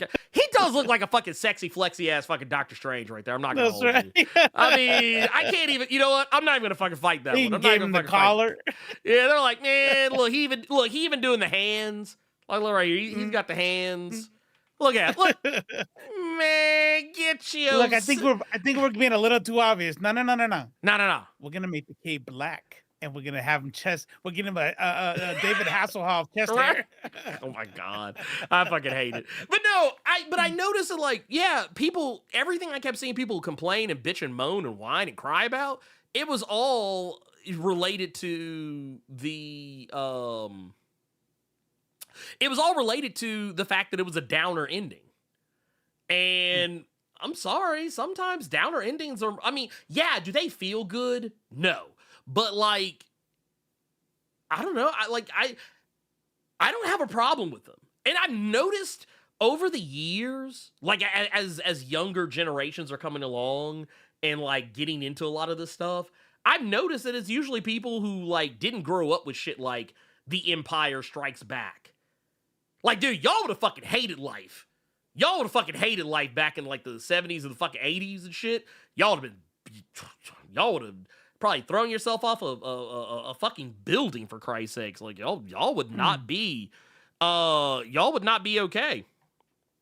Y'all would not be okay. It depends on like how, there are movies, and horror movies I think are the biggest violators of this, Mhm. where you can tell the unhappy ending Right. was just to fuck you up.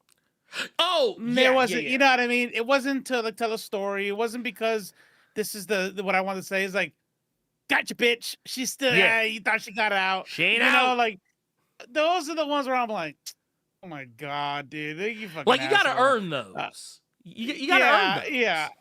But this one was good. This sets up a story. You know what I mean? I thought so. Tebs 23. I appreciate the 10 Mm-hmm. buckaroos. The pacing was just off in general for this season.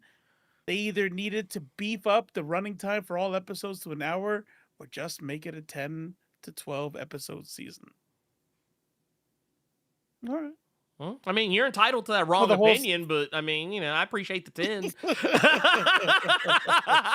I mean, you're entitled to that opinion, but I mean, I didn't have a problem with the pacing. I thought the pacing was fine. As a matter of fact, when it was over, I felt it ended at the exact right amount of time. I mean, I don't think, because I mean, here's the thing: Earth X was not. You know what I think it is? I think people wanted Earth X to be like more important to the story, and they did just kind of. I mean, considering that he went there for a few episodes before they even made it explicitly clear was Earth X, the fact that like they like, and I think this is something that needs to be studied. Go back and watch the episode where they follow up with ads and Judo Master. I mean, I think what ads said basically I think that was good. Yeah, what Ad said negated the need to further delve into that Earth, because she said, shit, it might not be that much different from the Earth that we come from. That's right. That's right. You know, it was like, It's that just was the they're open about commentary. it. Yeah, it's just, Right. that was the only difference. They're open about Earth, it on Earth X is just like Project 2025 complete. Yeah, that's all it is. So, that is all it is. And I mean, if you wanted to explore that, I mean, you could literally go outside right now and see that shit. That's true. Or like, just watch the last season of The Boys. Yeah. You know, like I tell you what, they'll tell you Trump is bad. Watch The Man in the High Castle and come back and tell me how that works out. There you go. Like, and that's also the other thing too. Like, kind of going back to it. That's my criticism of The Boys. Like, you know, like I remember. Hey, but for real, thank you for the 10. Yeah, no, for real. Thanks for the 10, but I mean, you know, you're entitled to. You're still entitled to that wrong opinion. But no, when I think about like The Boys, what was it? Season 4? Was season 4 was the last one? I think it was season 4.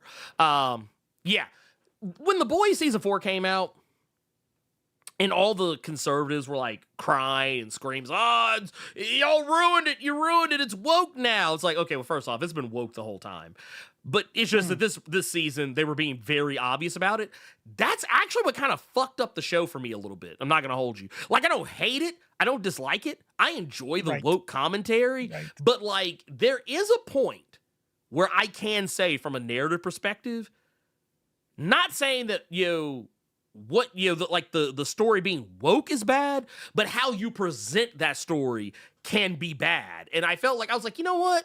I like what they're saying. I like the fact that they're, you kind of like doing commentary on ICE and immigration and, rights for minorities and like, the whole Antifa MAGA thing and, corrupt politicians pay to play and all this other. I was like, I'm 100%. I'm in for a penny, in for a pound. But it got to a point where I was like, okay, look, the conservatives aren't watching this shit no more. So you can calm down. Like, you don't have to I don't like to agree with people to, oh man, you're beating me over the head with your wokeness. But I was like, after a while, it's kind of like, you're not beating me over the head, but at this point, you are preaching to the pulpit at this point. You know what it's like? It's treating the viewer, which is me, right? Mm-hmm. Yes. Like, I'm stupid. Like, we would have got it if you didn't give everybody red hats, or some shit. Like, if the hats were blue, I still would have got it.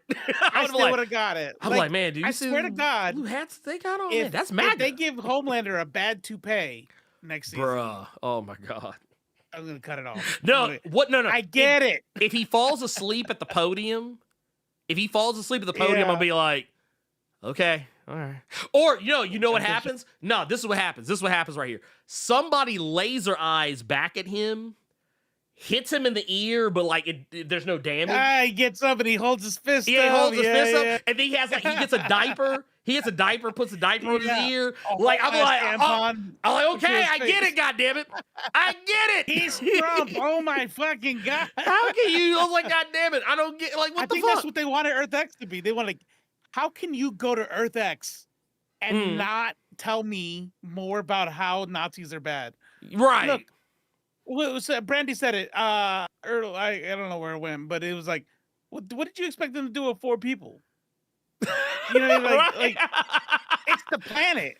The whole planet is Nazis. Like Nazis won. What do you want them to do? And here, I want to make something incredibly clear.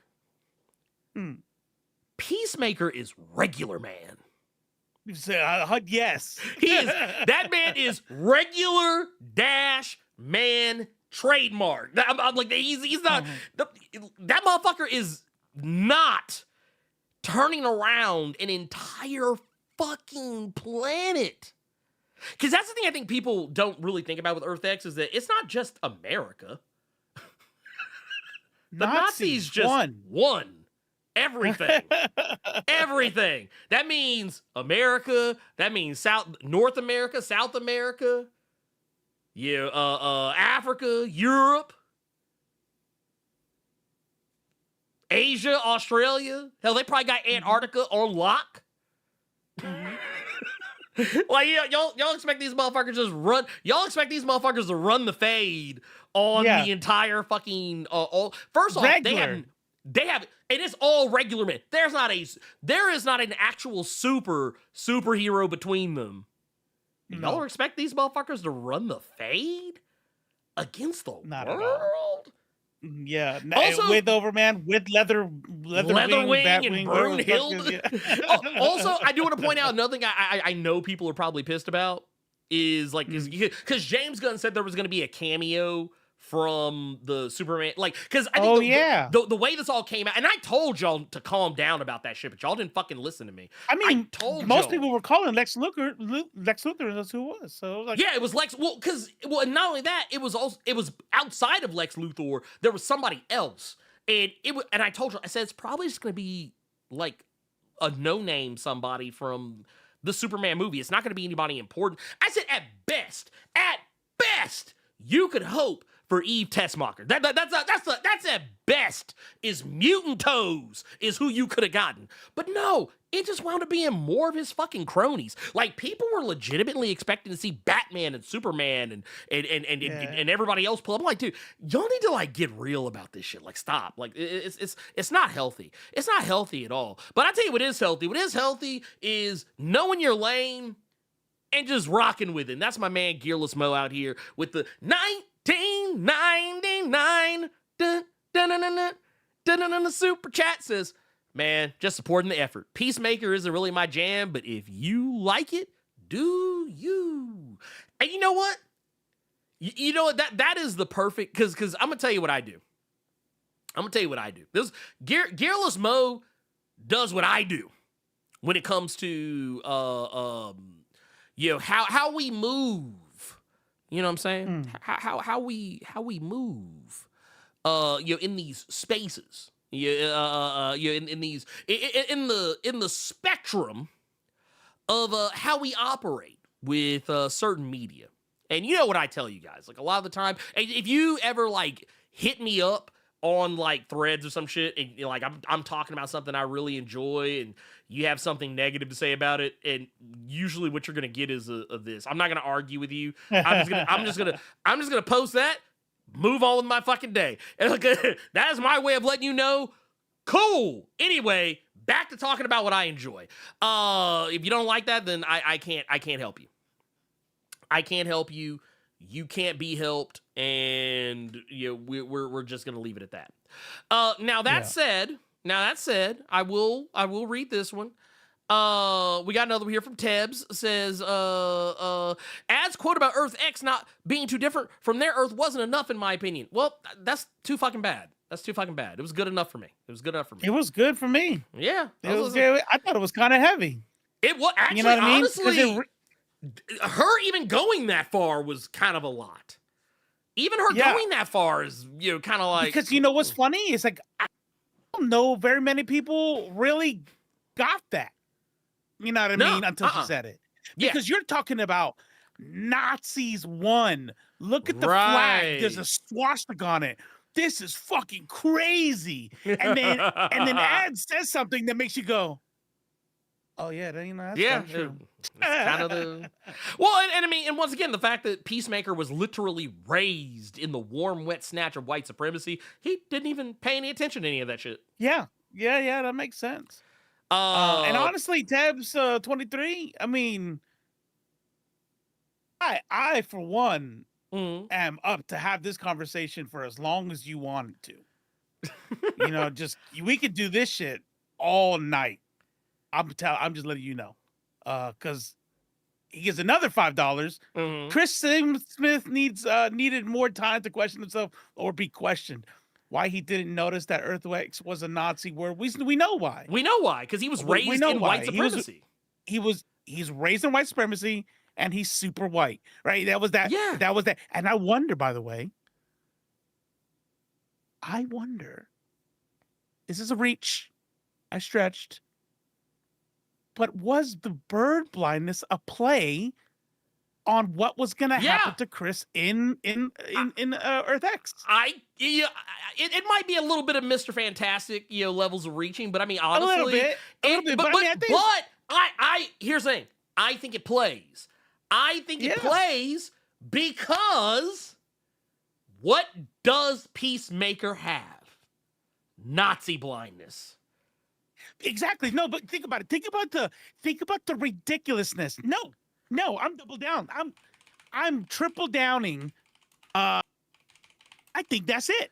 Yeah. Because how fucking ridiculous is it to look at a bald eagle and not be able to tell if it's a small bird or a giant bird? That doesn't even make sense, right? How dare you take advantage of a man's bird blindness? Yeah. How do you walk into a world where Nazi with swastikas and a giant Hitler mural on the wall and not see it? Bro, it was foreshadowing. Yeah, I mean, it was foreshadowing. And here's the thing. I think some of y'all want the message spelled out to you. And I think sometimes subtext is good. Y'all don't want subtext, though. Y'all want text. Y'all just, you wanted to be like, and then he felt really bad. And then he self-reflected because he realized he did not notice. When you're watching someone act, a lot of the time, when you're witnessing, some of these things, it's in his face. It's in his face when he realizes that the world that, that he's, it was so great for him. Yeah, matter of fact, here. I want to pull this. I want to pull up this shot right here because I think it's very telling. And once again, after he once he figures out what's going on, and he's like, oh yeah, real quick. Oh yeah, go ahead. Real quick, let me just finish it because I was in the middle of a sentence. So Tebs gives another $10 to continue their sentence. I mean, you keep. That's what I said. We should go off, King. Please do. This is the most interesting conversation I've had all night. Damn. No. As soon as I said that, it was supposed to be a joke about money, but then as soon as I left my mouth, I'm like, it's not like that. Not like that. I was like, damn, man, bro. No, my bad. I was like, damn, man, dude, he hates me. No. Their choice abruptly ended with Chris thinking he's an angel of death as his main takeaway from being an Earth X was a bad choice, creatively speaking. He's not he's struggling with the fact that everybody he loves dies. James Gunn decided to make it not about, hey, Nazis are bad. Did you know that? And more about Peacemaker, the character. It was, they went to Nazi Earth, but that's an aside. Who gives a fuck? It was about watching his dad die again. It was about his fucking brother, as far as he knows, is dead again. I think dealing with the trauma of watching Peacemaker break was infinitely more interesting than let's go show people Nazis are bad. Like we know. Well, I mean, and also like right here, like I mean, look at this shot right here. This shot right here. Which he has I bird guess I'll blindness. like right For here. Nazis. The copies of Mein Kampf on every fucking desk. And obviously the mural dedicated to Right. Adolf Hitler. It was like he doesn't pay attention to that type of shit. And honestly, I didn't need a full fucking episode dedicated to figuring that all out. Like honestly, I'm like this. If you couldn't see it in John Cena's performance, like the reality, and I mean, yeah, it was kind of played for laughs, but I mean, you look right here, says, man, fuck, how'd I miss that? Yeah. Because he's self-centered, he's white, he's he's raised by white supremacists. There's a bunch of these things, and then it all fucking comes crashing down on him at once. Yeah. Easily. Yeah, I'm totally way more interesting this way. I'm actually glad they didn't try to like unravel like them. Look, I know I don't want to be a dead horse here, but I just want to say one more time. What would they have done? Like the world as our Nazis. I don't know what, and they killed a lot of motherfuckers too. So really, they did as much as they could because they killed a ton of Nazis. Dead now. Dope. I mean, the thing is, it's kind of, and the thing is, what's the James Gunn tweet? I didn't see the James Gunn tweet, but I can understand how other people could be disappointed. What happened with the James Gunn tweet? I don't know. Only thing I don't follow him on Twitter. I follow him on Threads. So I mean, whatever it is he said, I would assume that it had to have been posted everywhere. But I do remember the only thing that actually stuck out to me that he posted was he talked about how apparently some people that he knew said that they were disappointed in him because of how he commentated on fascism and Nazis and whatnot and what have you. Like if there was anything else, you'd have to be more specific. Here's the thing. Never be vague in chat, because just say what it is, because don't assume that we saw everything that, because I'll be honest with you, I follow James Gunn. I don't see everything he posts. Avery Smith. Why do I know that name though? Avery Smith, $9.99. Thank you very much. Hey, I kind of want to sing $9.99 like it, like a 19, but I'm not. He's gonna do it. First time catching y'all live, having a good time. I'm just glad that that Gun showed Ads and JM working together. Same. I really do think the Judah Master thing was good. I really like it. POC Black and Brown Solidarity is what I'm talking about. I got it. I got all excited. I had an audible woo in my living room when I saw that shit. POC working together is a beautiful thing to see in media. Yes. Avery Smith. I swear I've seen that. I don't know. Maybe not. Basically, yeah. Well, I mean, I thought it was great too. Like that was actually some of my personal like favorite parts of the whole thing was, when they had that's what it is. What was that? There you go. That's what it is. I guess he's like gave me advice on joining Threads on joining DSA on Threads. Oh, Yeah. Gotcha. I was like, look at that. You've brought so many followers to Left Face. We're even. I got you one. Did you? That's dope, Avery Smith. That's dope. Oh, I mean, I get it. Like I said, I'm here for it, man. I'm absolutely positively here for it. But something I will say, to get away from the, to get away from people being butthurt about it, not like I guess doing every single thing that they wanted it to do. They wanted to. Yeah, like it didn't match the headcanon. Y'all need to choose your own adventure. That's what you need. Go play Baldur's Gate 3. That should let you do whatever you want. Dude, that's what I'm saying, man. Dude, look. I'm telling you, man, that's the future right there. Because you know what? Then everybody can have their cake and eat it too. Because I'll be honest with you, man. Like, yeah, because I want something to go a certain way, or I feel something should go a certain way. If it doesn't go that way, I'm usually, unless like the way they went was just objectively fucking stupid, I'm not gonna be too terribly bent out of shape about it. Like it would be the difference between, me feeling like, man, I feel like if they were going to do Earth X, they should have taken the time to show Overman and Brunhilde and Leatherwing. I feel like they should have made a whole Earth X season. I mean, yeah, would that have been cool? Probably, but that's not what I got. So I'm not, and that's also another thing I think ends up happening a lot in this day and age that I think people need to get away from. Instead of like judging something on what you wanted it to be, judge it for what it is. Because that's what I saw a lot of. I just saw a lot of people complaining about the show, and every time it was someone complaining the show wasn't what they were hoping that it was going to be, and I'm like, well, it's probably never going to be that way. It's never going to be that way. You might luck up sometimes. Like I lucked up with Gen V. Because of the current season.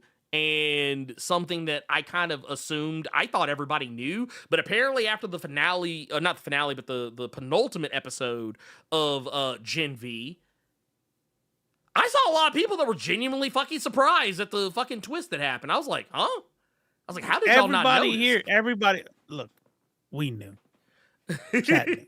We knew. All right. We knew. We knew. Sometimes I'm not happy when I call it, though, if I call it too early. Yeah. Because then I feel like I spoiled it for myself. Like, I would have liked it to be something else. Because whatever, like, he was coming to and shit, I was like, wait, he's still fighting over there. And then old dude's crying here. That'd be really nice if we're wrong. And then, all right, never mind. We're not wrong. Like, God damn it. Well, I mean, they did not.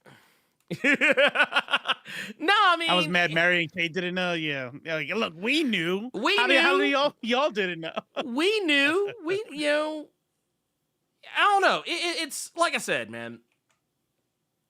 I don't need a full episode to spell everything out for me. A few lines of dialogue is more than enough because honestly, I feel like the more important thing is that we get back to Peacemaker shenanigans. And that's what they did. They got back to Peacemaker shenanigans. Oh, this was the other thing. I kind of forgot about it because you distracted me with all that getting caught up in that rabbit hole. There was a thing. Rabbit hole of money.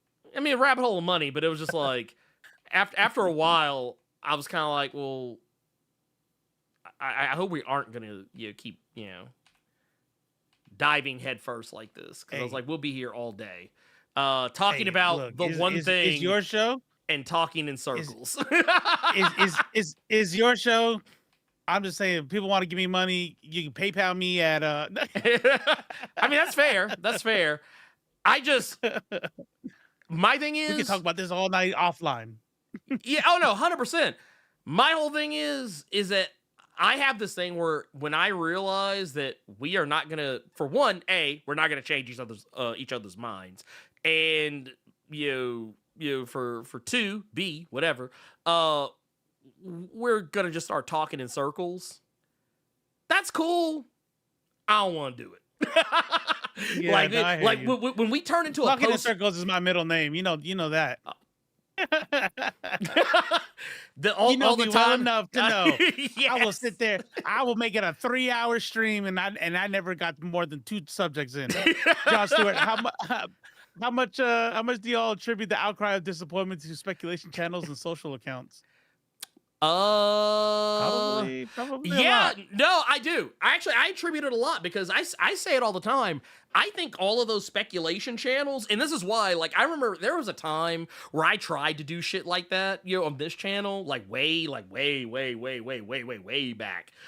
in the early days of this shit. And I figured out real fast that way lies madness, because not saying that you can't, you know, get rich off of it, but I was like, dude, I don't want to contribute to this, because there were so many people that were way more interested in jumping to be the first to say something instead of being the first to say something correct.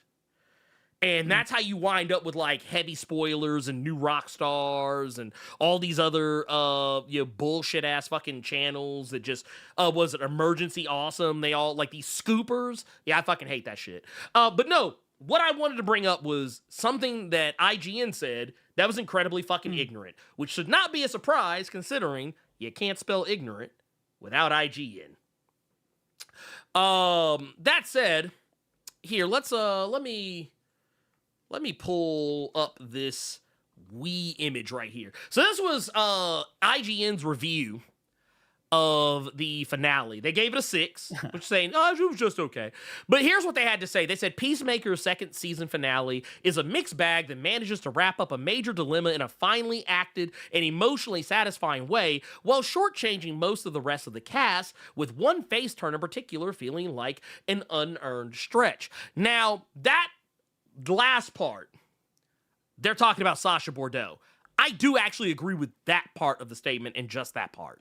But something else they say, and this is the part that got them flamed, Peacemaker Season 2 finale does set up what are presumably important future DCU situations, and they're interesting concepts, but that's all they are right now. Concepts. So here's the thing. What the fuck does that mean? Like, so what you're saying is you don't want people to, like, so basically what you're saying is you would have had the same, IGN would have had the same energy when they showed Thanos at the end of Avengers, is what you're telling me. You know, you mean tell me they didn't? It sounds like they're going to bring in the Infinity Gauntlet stuff, but that's just all they are now. It's just Concepts. a concept.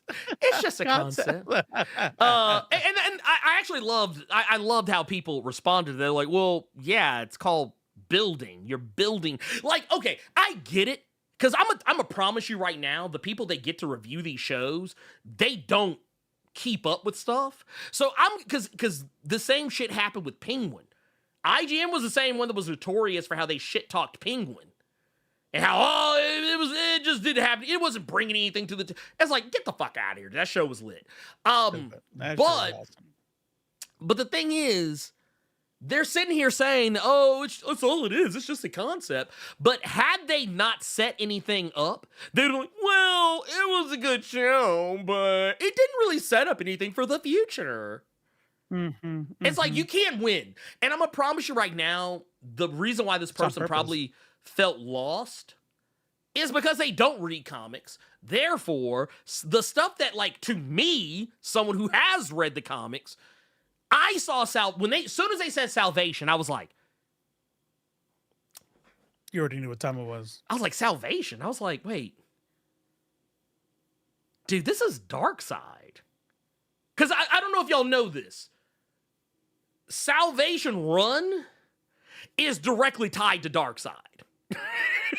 Like that. I mean, technically, it's Desaad, but Desaad is directly tied to Darkseid. There is no Desaad without Darkseid. So basically what James Gunn is doing, he's literally, like right here, he's literally telling you, he is setting up Final Crisis in the DCU. Is it Final Crisis in name only? Is it Final Crisis like straight down to the letter? Or is it his own version of Final Crisis, or just Final Crisis isms? We don't fucking know. But the point is, it doesn't change. It sounds like concepts though. It's, what you're right now is a concept. Right? That's all it is. Right? I guess. I mean, I don't know. I mean, you know what? I feel like that's only like 12%. I don't even think that feels like 12% of a plan. That's not even a concept. I don't know. At this point, I kind of feel, dude, you know what? Just based on the conversations we're having today, I now know that I totally get why people were so pissy when Infinity War came out and it ended on a downer ending. Because for as much as people were excited for Endgame, I remember walking out of that theater in Infinity War, I was hyped because I was like, ooh, man, that show was so cool. Oh my God, they killed everybody. Oh, this is insane. Oh my God, how are they going to bring everybody? Oh my God, who's left? Oh my God, what are they going to do? Oh man, it's going to be so crazy. They got to go chase down Thanos. They're going to go run his fate. Oh man, this is going to be insane. And all of my friends who don't read comics that were with me, they were just sitting there like, I don't know if I want to see Endgame. Okay, so they lost me on the last half. But as much as I'm a normie, Infinity Gauntlet was my shit. That's what got me into comic books. So I knew the story. I don't even know if I want to see it anymore. I was definitely hyped for Endgame. I can't wait for this shit to come out. Yeah. But when old dude said, I don't want to die, and looking up at when Spider-Man said that shit, bro. Oh yeah, no. It's not to say I was like look, it's not to say that I wasn't, but it's just that like the energy that I had about it was just very different from everybody else. Because everybody was like, oh my God, dude, this is bullshit. How can they end it like that? How can they end this bullshit like that? Oh man, they're gonna make me wait till next year to see this shit. Can you imagine though? Can you like imagine for a second how it must have been? Because I don't have to imagine. It happens all the time for me with comic book movies. Not for you. Right. But imagine not ever knowing, like not having seen that snap was coming. You know what I mean? Like, yeah. They're not going to actually let him snap, is he? They're not going to let him actually snap. Oh, shit. He snapped. We all knew that was coming. Well, no. They're not going to let... They ain't going to let him get everybody, though, right? Oh, shit. Oh, shit. Spider-Man 2, huh? Damn, that's crazy. Dude, Nick Fury, he gone?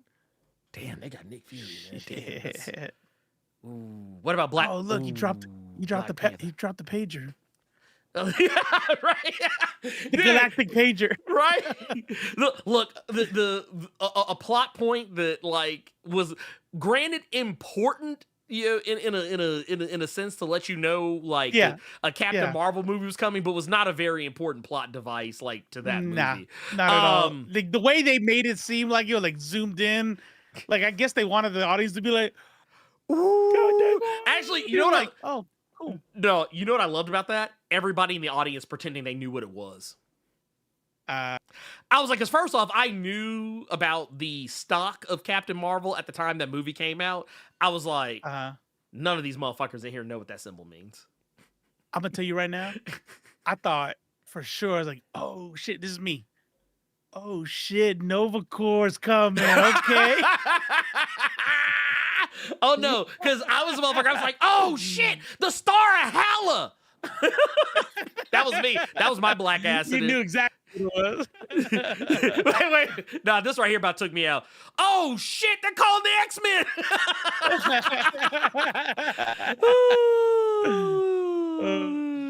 I mean, but no, and I do want to point this out too. Brandy right here just really called it. All written materials and art mediums are concepts. Exactly.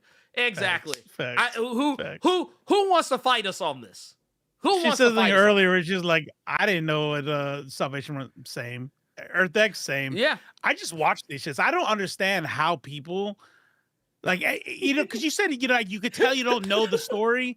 Yeah. I'm like, that makes it better for me. Well, I'm like, I don't know what the fuck's going on. Just entertain me. You know? Right. Yo, and that's why, like, there's some characters, like, when they introduce, like, certain characters to the MCU, I don't go out of my way to learn anything about them if I'm not already familiar with them. I'm like, no, I'll just wait to see what they do, and then I'll go back later and see what's what. But like, I just the thing is like I notice sometimes people get like anytime a movie has a movie or a TV show ends on a down note. And I will say, if there's any one thing about them ending on a down note with Peacemaker season 2 that I do give that gives me a little bit of pause is that James Gunn did come out and say that Peacemaker season 3 is not a priority. But here's the thing. James Gunn says a lot of shit. Because you know what else he's doing? He's fucking dealing with Supergirl. Like, I mean, granted, I think Supergirl's done filming, but like, he is also in the midst of trying to get Wonder Woman and Batman and Superman, Man of Tomorrow, and all these 50 bajillion other things. Yeah, I imagine Peacemaker's not a high priority for him right now. So yeah, you're gonna have to sit and hold that fucking L for a minute. But here's the thing. That's okay. And I think that we need to really like take a look at take stock of the fact that just because something makes you sad or angry, like makes you feel some kind of a negative emotion, doesn't necessarily mean that the piece of media that made you feel that was bad. It made you feel something, which is probably was the intended emotion. Like, yeah, I'm pretty sure James Gunn was not expecting people to be jumping up and down and cheering and fist pumping when Peacemaker got left on salvation. I'm positive he didn't want that. He wanted you to feel gut punched. You were gut punched. Thus, he achieved his goal. That is what, to me, personally, I think is the mark of a good storyteller, is to make you feel the thing that they want you to feel. And I think we all, like I said, when you get to that last frame, and Peacemaker's just sitting there and all that roar, all the monsters are fucking roaring and shit, you're like, oh, damn, this is gonna be crazy. But what is it setting up? Honestly, I don't think it, like, if we're keeping it a buck, I feel like all this was to let you know, and I think it should be obvious too, with some of the things that Rick Flag Sr. said. Like when people were like, hey man, why are you trusting Lex Luthor? He's like, I don't like the guy, but he is the smartest man in the world. So that's why he's going along with all shit. And also because of Luthor, he's getting exactly what he wants. He wanted Peacemaker taken down. He wanted Peacemaker gone. He got exactly what he fucking wanted. Peacemaker was caught and dumped in salvation. He got everything he wanted. He was like, look at this guy. That's the look of a man who got exactly what the fuck he wanted. He got exactly what he fucking wanted. And I saw people getting mad. Granted, I made some comments too, like saying, yeah, I'm gonna need to see Rick Flag Sr. right quick. I'm gonna need to see him. He need to come see me. But the thing is, at the end of the day, we all collectively felt the emotion we were supposed to feel. We were supposed to be pissed off. Just like how we got to the end of Empire Strikes Back, we were supposed to be sad. Just like how we got to the end of Infinity War, we were supposed to be sad. Those were, and just like we got to the end of the Last Jedi. Yeah. We were supposed to be, what the fuck was that? Yeah, exactly. We were like, dude, what the fuck? This is bullshit. like, wait a minute, wait a minute, wait.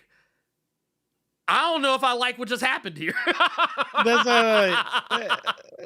Nah, they'll make it better on part 3 at least. They'll recover. Hey, you know what they were saying? You know what everybody was saying about Rise of Skywalker? Reviewers are calling it everything from shit to fucking shit. Just There's saying. a dude who does reels on Instagram that he talks about like kind of like a pitch meeting, but not really.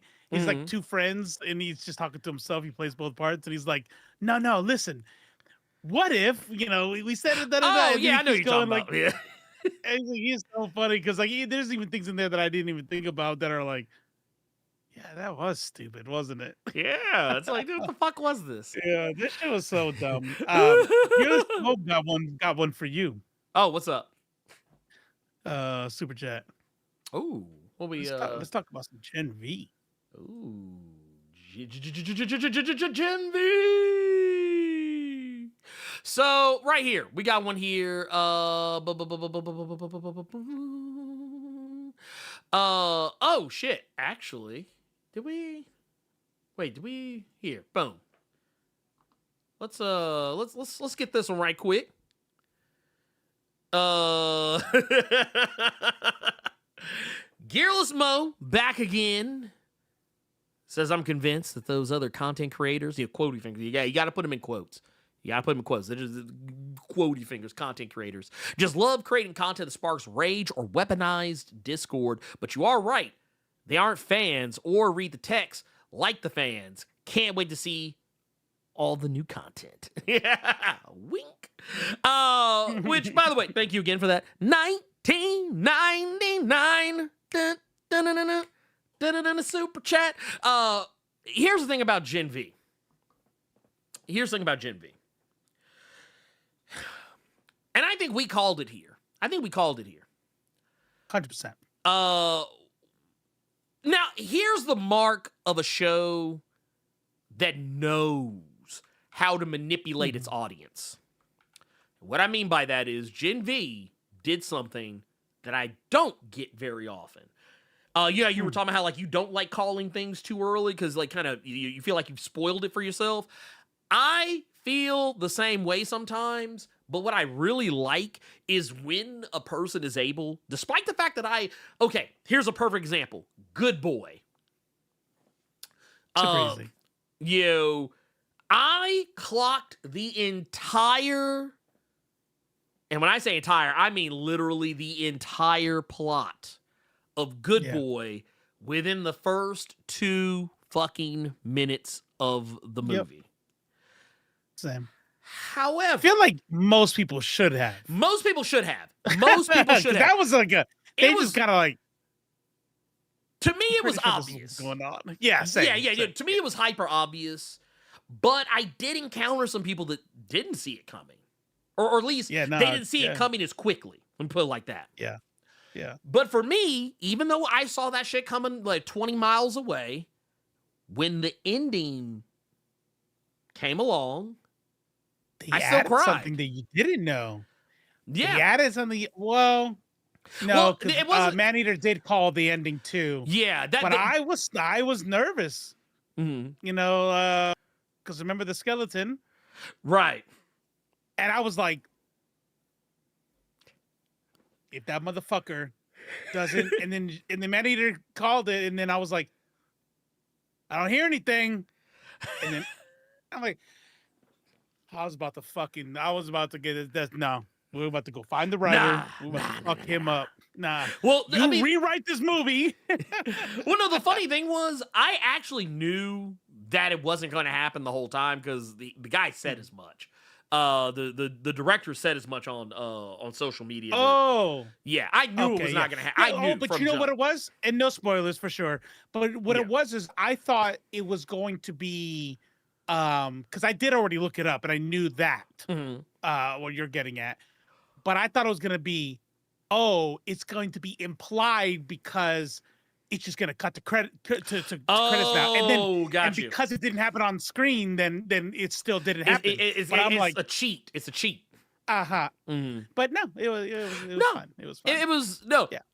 Even the thing that the thing that actually did happen at the end, like I called that shit too. But even with that, the movie, the way it was able to build tension, it made me second guess myself. Yes.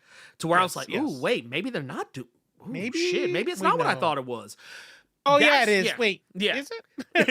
That's what Gen V did because when they I guess spoilers for Gen V. The show that I saw, spoilers for Gen V. The very show that a lot of people I saw online thought was the season finale. I don't know how you thought that. There was a whole preview at the end. If you hung around.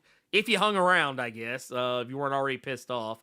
But no, the fact that Thomas Godolkin, I mean, first off, obviously, we already knew that the burnt up guy was very likely Thomas Godolkin. But the fact but the fact that Thomas Godolkin, was actually the one pulling the strings. Because remember, we talked about it, what was it? Was it last week or the week before? We talked about the daisy chain effect that he was doing, where it's like, I bet this guy, he's probably in the burnt up body, controlling the one guy, then controlling the next guy. That's why when Marie was trying to figure out if he had powers or not, why he didn't have his blood.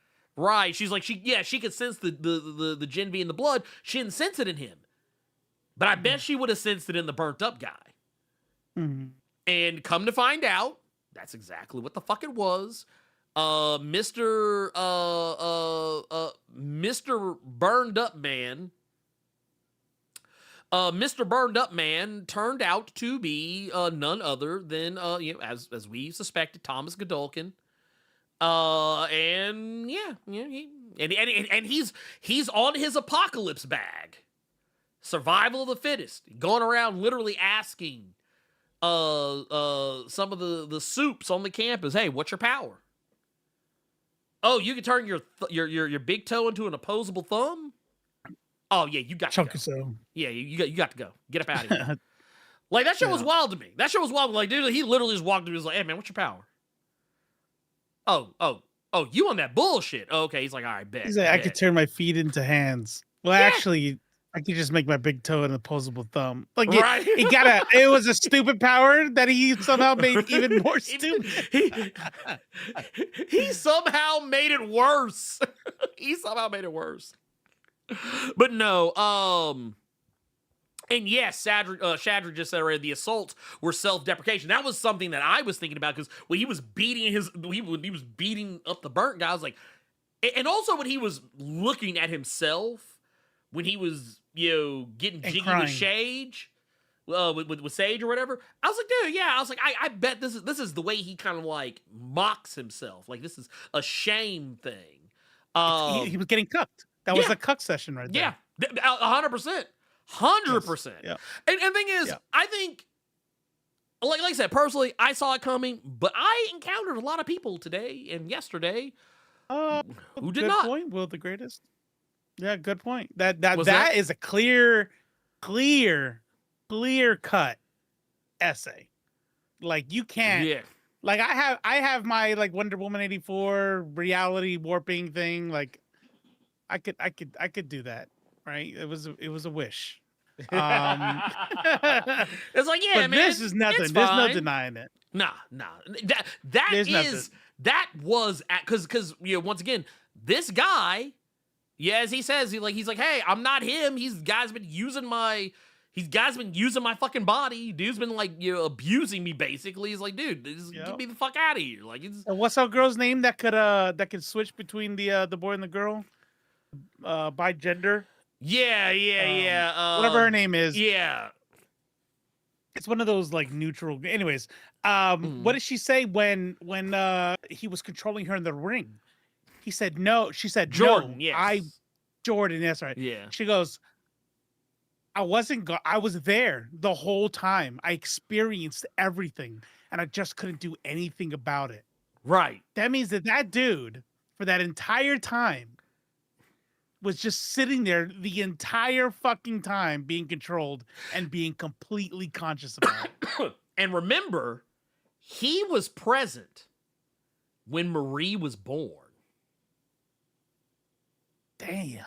So let me go back. This guy has been watching. He has been watching. He has been a captive audience for an entire person's young adult life. I mean, what is she, 18, 19, 20? That's a long ass time. That's a long time. I forget exactly how old she is, but I mean, she's old enough. I know this much. She's at least 18. So that means at least 18 years that motherfucker has been just a passenger. Which, and I kind of said this, I was like, and so I was kind of like, I said this on, when we talked about it on the, on Nerds of Culture before, but I even said it on Threads. I was like, man, I feel like, Cypher's going to try and pull a Get Out on Marie. But the reality was he pulled a Get Out on somebody else. Mm-hmm. It wasn't like, because the way I thought it was going to go, like, all fuckery aside, I was like, yeah, this dude is probably the real Cypher. The guy that's all burnt up. That's that is the actual puppet master of the whole scenario. But I was like, I feel like what he's trying to do is try and get Marie leveled up to the point where he can take over her body and be the most powerful soup. But then it's like, no, that's actually not what he's doing. He doesn't want Marie's body. He wants his body back. He wants Marie to level up enough to where she can heal him and make him whole. And that's exactly what the fuck she did.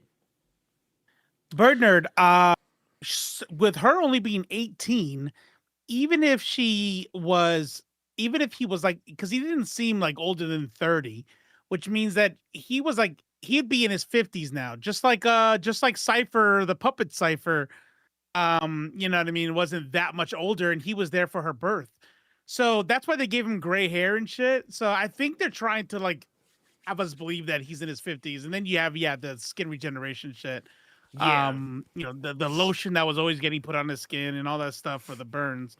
But yeah, I would say like I believe he's 50-ish. Well, yeah, no, matter of fact, it's even easier for me to believe just because, if I'm not mistaken, the actor playing him, or rather, the actor playing the guy being puppeteered, he's 49. So, I mean, it ain't much of a stretch. Oh, so the dude is 50. Yeah. Hamish Linklater, he's 49 years old as of this year. And Easily could have been there for her birth. Yeah. Yeah. Matter of fact, here, let me see. I want to see how old Thomas Godolkin, actor. Let's see here. Now, the other guy, Ethan Slater is his name. That guy, not very old. He's 33, so. Which is wild, because I would have flipped that. Yeah. Yeah, no, that guy, he's 33. He's 33 years old, as of this year, I believe. As of this year. So yeah, he's a youngin. He's a young buck. Bet you a lot of that is like makeup and the gray hair and stuff, because he had to have been there 18 years ago for the birth as a doctor. Right. So they gave him gray hair and shit. He probably doesn't look that old in real life. Nah. Oh no. God no. No. He actually, if you want to see what he actually looks like, here, I'll pull this up so y'all can peep game. This is him like normal. So no, I meant the Cypher dude. Oh no, that's the guy that's 49. Okay. That's why I said I would have thought the opposite. I was like, God damn. No. That guy is actually 49 years old. The guy who plays Thomas Godolkin is 33 years old. Okay. And that's why they gave him gray hair and shit like that to right. age him up. Mm-hmm. Yeah. But yeah, I liked it. I thought that they did a really good job with it. I thought they pulled it off pretty well. I thought that them basically making him Apocalypse. Because Gen V's already a very like X-Men, New Mutants coded TV show. So the fact that they actually took their villain for the season and basically made him Apocalypse. Obviously, not a big, giant, tall, hulking man in a blue suit, but like just his whole demeanor and his attitude towards superheroes and trying to only have the strongest possible soups left alive. I was like, yeah, it's very Apocalypse of him. Very Apocalypse. I'm here for it. I want to see. I'm here for it. Remember when we were talking about before, like how he can like daisy chain his powers? Now he doesn't have to do that. Nope. So I'm wondering to see like what his limits are, because he's clearly like what we would call Omega level, to where it's like anybody, Like, better hope Homelander's not around, because I'll just fucking use Homelander to fucking kill everybody. You know what I mean? Like, nobody can touch me, because I'll make you kill yourself.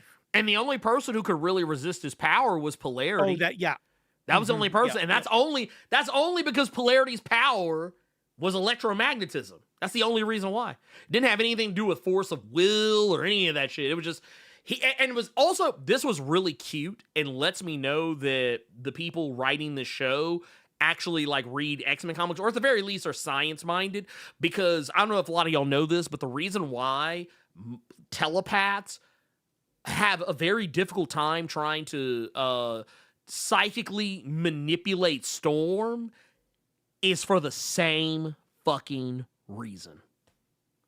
It's the way, it's the electrons that fire in her brain.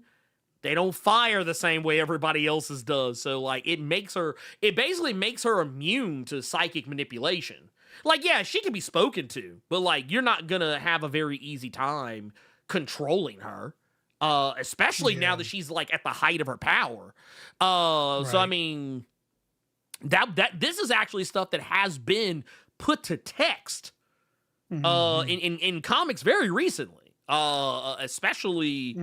especially during She was getting this interrogated. current run. Yeah, she was getting interrogated, and what happened? She was like, "Yep, nope, not happening." Yep. And here's the thing, I'm here for it. I'm 100% here for it. So, but no, I like the idea of what he could like, 'cause yeah, he doesn't have to worry about. And this is another thing I think we probably should consider as well. He wasn't always nearby. Like, he was like, No. you know, he was at that house. He wasn't always on the campus with the person he was puppeteering. So the fact that he was I able got to, more. oh yeah, I go. got more. This was the thing that made me doubt if we were wrong. Mhm. Not only can he daisy chain, Mhm. not only does he not need to be near the person to continue to control them, Mm-hmm. but when they were in the training room in this last episode, Mm-hmm. he was answering Marie. Yeah. He was answering Marie saying, "Yes, I'm Thomas." Right. And and controlling everything literally else. there and still controlling the dude, because the dude would have fell out, right? He would have been like, Right. "Oh, it's me." No, Right. he was in control of the other guy. Oh my God. And daisy chaining, fighting polarity. While Yeah. still being conscious in his own body. It's OP. That dude's Omega. Like, yeah, Oh, no, yeah, that's no. what's past Omega. That's wild. Tournament ban. That's what's past Omega. Yeah, You no, can't- that's broken. It's like, nah, That's man, you got to broken. pick somebody else, man. You can't. That's you know what it is. That's a boss character. That's like that's a boss character that you have to like pay. You have to beat the game on like the Yeah, that's pay hardest to win. difficulty in order to unlock that motherfucker. Yeah, nah, he went to the console. He's on developer mode. There's no Oh way. yeah, nah. There's no way. That man. Well, he was sitting here like, yeah, up, No down, clip down, left, on. right, left, right. Yeah. It's like, all right, I got 20 extra That men. motherfucker got a and- game shark. What the fuck is going on with this guy? That's wild. Oh no. No G-men in this show, I guess. You know, honestly, I feel like Gen V is our G-men because I don't know if you knew. Did you ever you said did you ever read The Boys? Did you ever read the comic? I didn't get past the Starlight rape scene. Okay. Okay, cool. The- Perfectly fine and normal. Perfectly fine and normal. That is a normal response. So in the comic, there was a team called the G-Men, and they were supposed to be the X-Men. But like they were kind of problematic because it was basically like it was a whole implication that Charles was clapping the kids, and they were all gay, and it was really weird. Not the best handled thing in my opinion, but I feel like Gen V like much of that story. I mean, can I keep it a buck? Can I keep it a buck? Go for it. The Boys as a comic is trash. Let's just go ahead. Yeah. And the sooner we all accept this, the sooner It's we all literally accept it, the better we will all be. It's literally the one thing that I think most people are like, hey, what show is better than the book or whatever? The Boys. Anything Yeah. else? Oh. Like, I guess we're all gonna say The Boys, but like, Yeah. what's next? What's the number 2? I guess. The Boys. yeah. They Well, no, actually wait, take one what's and 3? two. You gotta pick a 3. The Boys. Yeah. You know what it is? Season They've 1 of The covered, Boys. like the top 10. Yeah. Season 2 of The Boys. Season 3 of The Boys. It will take all 5 Yeah. spots. Yeah, That's yeah. right. Matter of fact, Gen V itself is better than the comic The Boys I think could have ever possibly The have been. Gen V, I think. I don't know. So they have to have a different team of writers, right? Because Gen V is better than The Boys. I think, yeah, I think I said that, but I think I actually said that before too, because I know Eric Kripke, like, he, to my understanding, I know that Eric Kripke had a hand in developing the show, but he's not the sole person with creator credit, and I know that as far as like the writers of the show are concerned, I'm almost positive it's like any other TV show where like there's a showrunner. Remember here, why live in ignorance? Gen V showrunner. Who's the showrunner? Michelle Fazakis is the showrunner of Gen V, or so AI overview of Google would have me believe. And Eric Kripke is just executive producer, which is a lot. So the boys, okay, the boys season 1, season 2, better than both seasons of Gen V for me.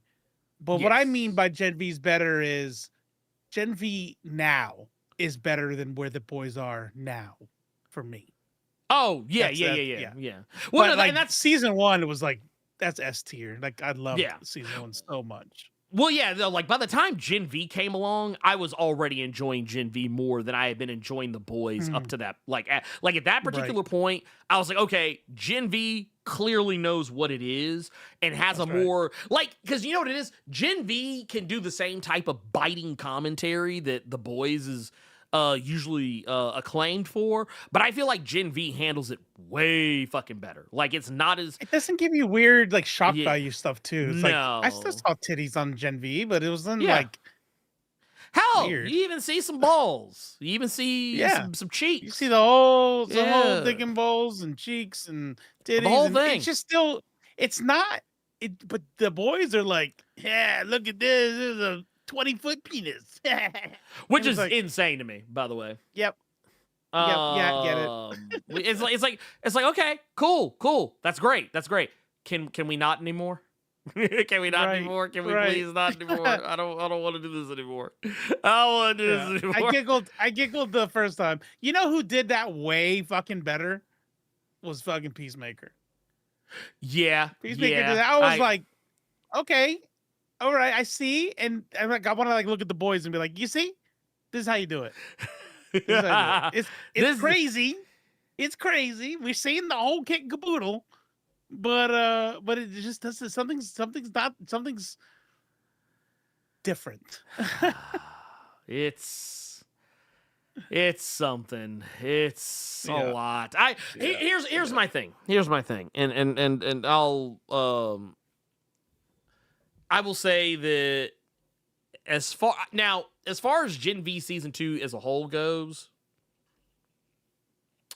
I will say it's had its ups and downs with me. Like, I haven't enjoyed like every episode as much as as equally as I probably would have liked. But I will definitely say like the last couple of episodes have been pretty lit. Some of the, like, it was like, you know what it was? Gen V, I think, started off with a bang, kind of lulled me a little bit, like, after, like, after the premiere, or maybe a little after the premiere, I was kind of like, okay, all right. And then it started kind of scooping back up. But I feel like, man, even then, even with that, I actually can say with all confidence that I've enjoyed Gen V Season 2 more than I enjoyed The Boys Season 4. I can say that without like with a whole straight face, straight face. So. But you're right though. They are dragging some stuff out. The crazy soup, the crazy OP guy who sees puppets. There are aspects of Gen V where I'm like, can we wrap this up? You know, I don't care about this part. Yeah, but Marie not giving that girl her powers back.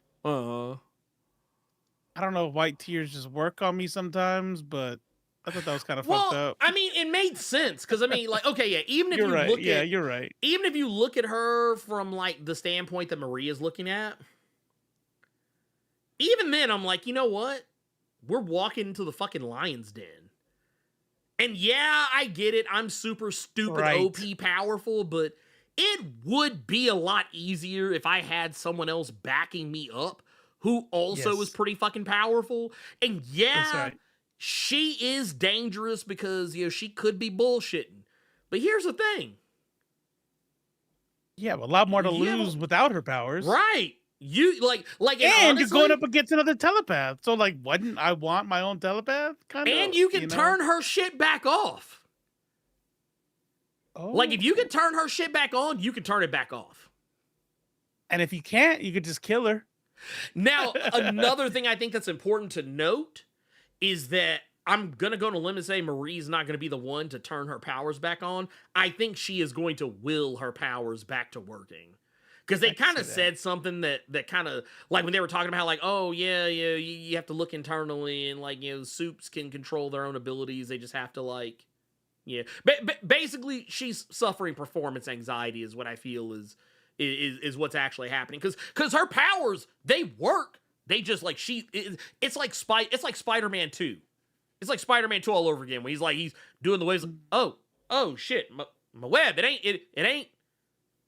ain't thwipping. I ain't getting no thwip. And then he like falls down and like busts his ass on like a fucking building and a trash can and a dumpster or some shit. Which still is pretty fucking disgusting. I just want to say. Oh no, 100%. Fucking terrible. That's just the girl, and you're leaving that shit everywhere, all over the buildings and stuff. I mean, it dissolves after a couple of hours. Well, the fake ones do in the comics. Does his spooge web also dissolve? I don't know. Probably. Well, you know what? Honestly, in the Raimi movies, I actually have no idea. I just always assumed. No, not really. Yeah. So if he's supposed to be real web since he's spooging it out of his wrist. I say this as we have an orb weaver outside our house, like on our like back. Those are beautiful. Yeah, it's a huge one. It's a fucking huge one, like making a big ass fucking web.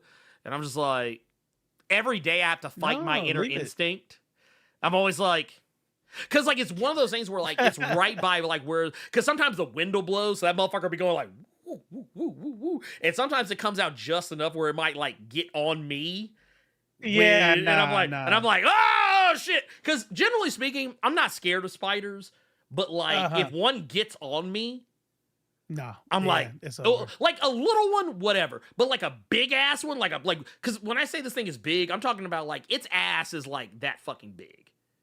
Its ass is that fucking big. Yeah. Like in like full leg span, that motherfucker is like this on my fucking window. So it's huge. Yeah. But no, like that motherfucker got on me. I mean, I'm not gonna hold you. I would probably like, oh shit. Wait, damn, that's crazy, man. I heard somebody scream around the corner. No, man, I wasn't screaming, I was whistling. Wasn't me. What do you mean? You mean you was whistling? Man, come get this bitch off me. Sure was. Sure the fuck was. But no, Spider-Man the Raimi movie's always getting his back broken. Yeah. Oh, dude, every time. I wonder if that's like a thing for Raimi, because I feel like I see it in more than just that. I feel like people are always getting their shit fucked up. They're always getting their shit rocked in Raimi movies, I guess. I don't know. That said, do people actually want to see Spider-Man shooting webs out of his butt or lower half? Nah, I'm good. Nah, I don't think so. Super good. I don't need. Isn't there a version of Spider-Man that does? Either it's a spoof version. I'm trying to remember. I think I seen a cartoon or they've done that. Maybe it was a Family Guy. It might have been I think in the Spider-Verse there is a Spider-Man that does that. I think, but it has like 8 eyes and shit. So yeah, I mean, like, hey, just shoot the little stuff and come out of his butt. Nice. Oh, and they remember the boys. Just call him Blippy. They did it in The Boys. I think it was in season 3. That's right. They did in Boys the guy season who was 3. And it was like his whole thing. It's like, oh man, it's like just right there. Yeah.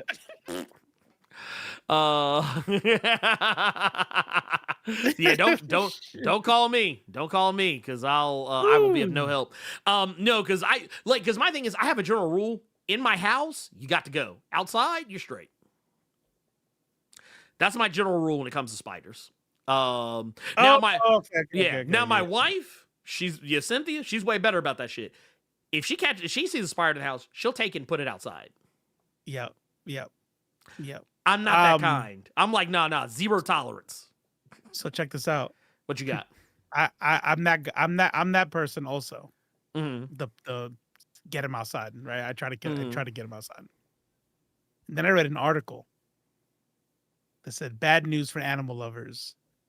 If you're the type of person that routinely lets spiders outside, they're all dead. Oh, yeah, that makes sense. That actually makes sense. Yeah. Well, yeah, because and that's why like I try to like I'll shoo them like maybe like into my patio, or if they're not in my way, if I just see one in the corner or something like that, I'm like, all right, you just fucking stay over there. But big ones, like if that orb weaver got in your house, you could let that one outside. Yeah. But house spiders are in your house for a reason. Because that's where they can live. Yeah. If you put them outside, then it's like, fuck, I don't have my shelter anymore, and they freeze to death and die and shit. That's crazy. I'm not gonna tell Cynthia that because she would be devastated. No, because that's like her whole thing. That's her whole thing. She's like, no, I'm gonna take it, put it outside. Like, and I appreciate that Cersei is kind of the same way. Like it's me. Like Cersei don't fuck with bugs. Cersei don't like bugs at all. So like as soon like they see the other day they saw a cricket in the house, and like they were just and they didn't even. They didn't even. They didn't kill it. They didn't kill it. Oh, but they didn't want to be anywhere fucking near because at first when they saw it, they didn't know it was a cricket. They thought it was a spider because they saw it. They saw a bug, and that was it kind of became like dude from Peacemaker, like bird blindness. Cersei has bug blindness. It's huge. It's I huge. can't tell. Get it away from me. Like, oh my God. Like, you see that thing? You see how crazy it is? Like, basically, they damn near killed themselves trying to get away from it. And when Cynthia went and looked to see what it was and was like, oh, it's just a cricket. And we were like, you couldn't tell that was a cricket? And they were like, all I saw was a bug. I just saw a bug and knew I had to get down. I was like, I respect it. It. Had giant eyes. It jumped really high. It looked at me. It had a little vest on with a violin. Yeah, nah, fuck that shit. Nah. Nope. If you want to get rid of bugs in your house, let me tell you, I live in Southeast Georgia. Okay, if anybody knows anything about Savannah, marshland, right? Marshland everywhere. I have never seen a roach in my house, not once. Now, if anybody from the South, you know that roaches in your house does not mean dirty or anything like that. It just means you live in the South. Right. I've never seen a roach in my house, and I'm pretty sure it's because I have cats. I have a cat. Like them motherfuckers, they see anything, they're like, whoop. Oh no, they got to get it. Well, no, see, I'll tell you what we get. Occasionally, like you'll get bugs that come in for like outside, which I mean that's normal. That's perfectly normal. Yeah. I always tell people what is a mark to me of nastiness is if you have little roaches in your house. Yeah. Yeah. Because those. But even then, like if you live in an apartment or something, that could be something else. Yeah, but I guess if you have a house. Mm-hmm. Yeah, well, an apartment's a different situation, but honestly, it doesn't. You can exacerbate the situation by being nasty. By being nasty, yeah. Yeah. You know what's funny is just I don't let things live because of what they could do for me. Like people talk about bugs. I think Berdner was saying like they eat other bugs. I personally just don't like killing shit that doesn't need to be killed. Like, why am I? It's life, right? So it's like, right? For what? That's how I am, right? Not judging anybody who doesn't, because I do realize that I'm not rational about it, right? But the thing is, oh fuck, where's I going with that? Oh, those little roaches. I was raised that those things are like plague carriers, and they're probably like I don't know if they're actually that whatever. I see them over, they die immediately. He was like, "Oh, what happened? I thought you were like an animal lover, and you'll even take everything." Roaches, I'm just imagining. I've seen fucking, TV shows with those things in infestations.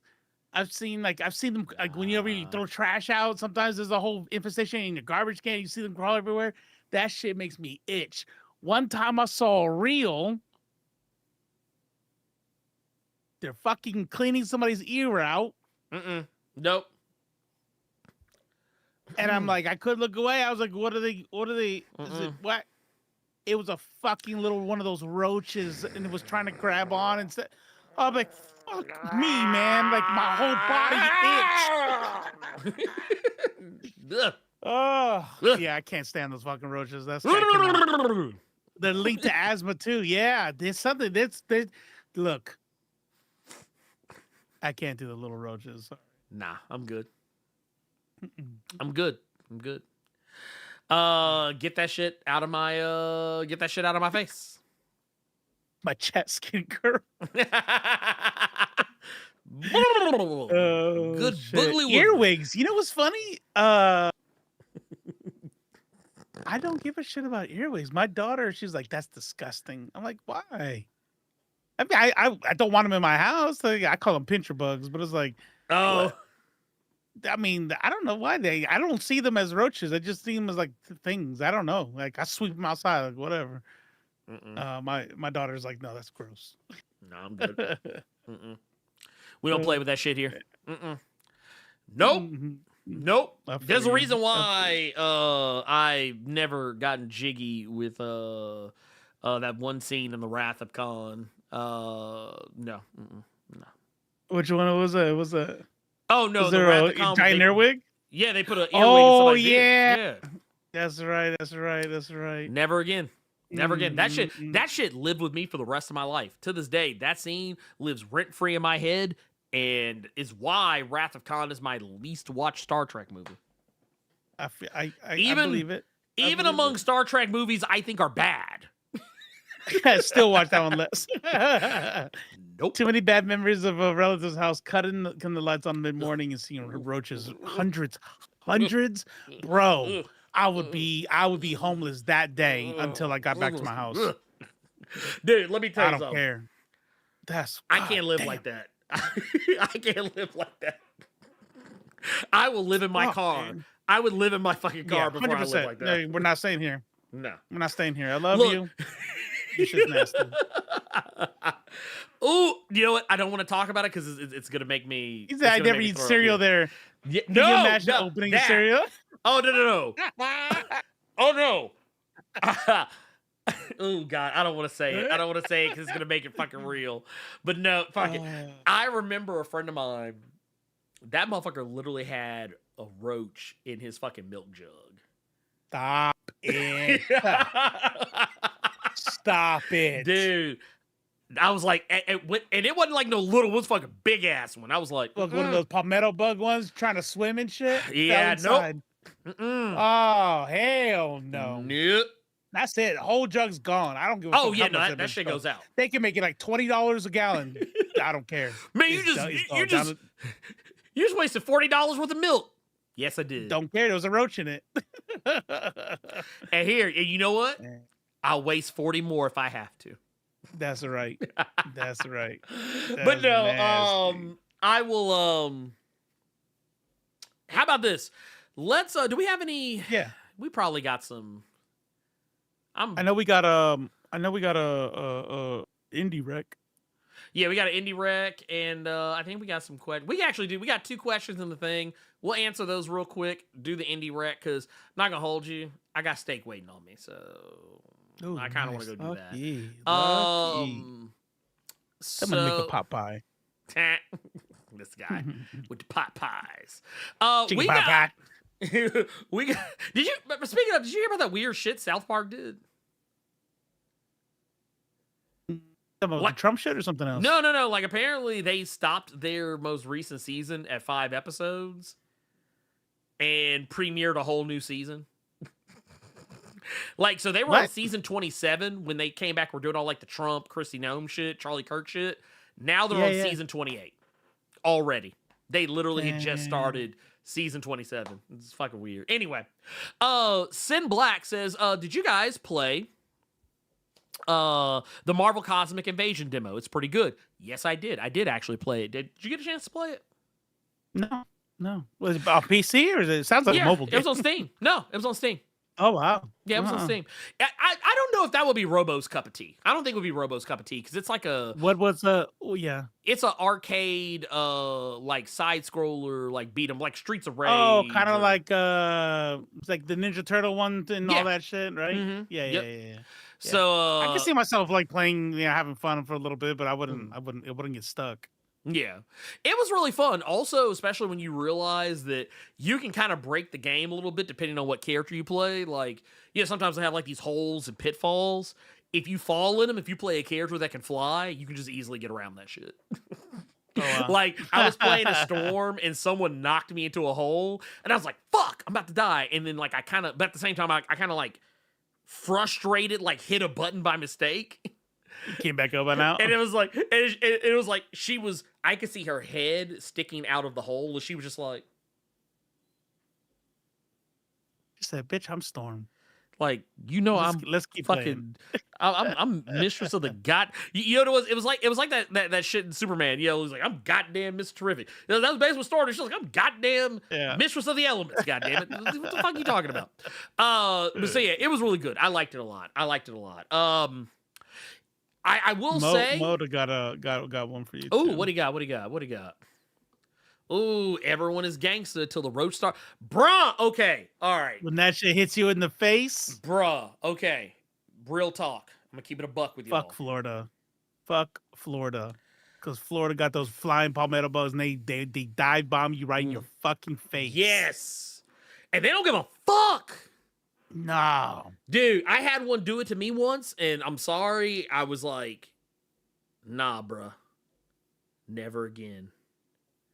I was gonna burn the whole fucking house down. Like that, I'm not gonna lie. That's a moment where myself, like if it jumped at me and got on me, all these clothes are coming off. That's it. Butt ass naked in the living room. Like, what happened? Look, I think a roach got on me. You're gonna see me butt ass naked with a blowtorch. Like just setting everything on fire. Third fire this week. What happened? It was another roach. Roach flew in my face. Landed on. It was to- right had to here. do it. It was right here. I had to get it off me. And then starts to go, Dad, it was a cricket. Like, oh, damn. Damn. Look, and look. This is like, this is gonna be Surf's looking at me just like, come on, man. God damn, this is the fifth fucking house we had to move into. Shit. Insurance about to cut us off. Now, I will say this: cicadas don't really get me. Now I will say this: if I see that they're there, they don't get me. But like those times where, like, sometimes you don't know the cicada is there, That's right. or no, not even that. Yeah. You just don't know where it is, and like usually, right. and I'm like, oh shit. But Yeah. but if it's like They on did that the shit on purpose. yeah, like if it's on Yeah, the there's some- like on the wall or something like on a pillar or something, like I see it and it does that shit, I'm like, whatever. But if I don't see it and it doesn't, that sounds fucking terrifying. Okay. Yeah. That sounds terrifying. Yeah. No, I'm with you. Anyway, thank you again for that. 1999 super chat. We've also got one more question in here in the Discord, and it is from Kidoma. Says, greetings to the woke kings of nerd culture. Man, I like that. That's, we gotta add that to the list. Hope you're as well as can be. My question to you both is, how bad would things have to get versus the way things are now for you to leave the country? Man, that is... We're there.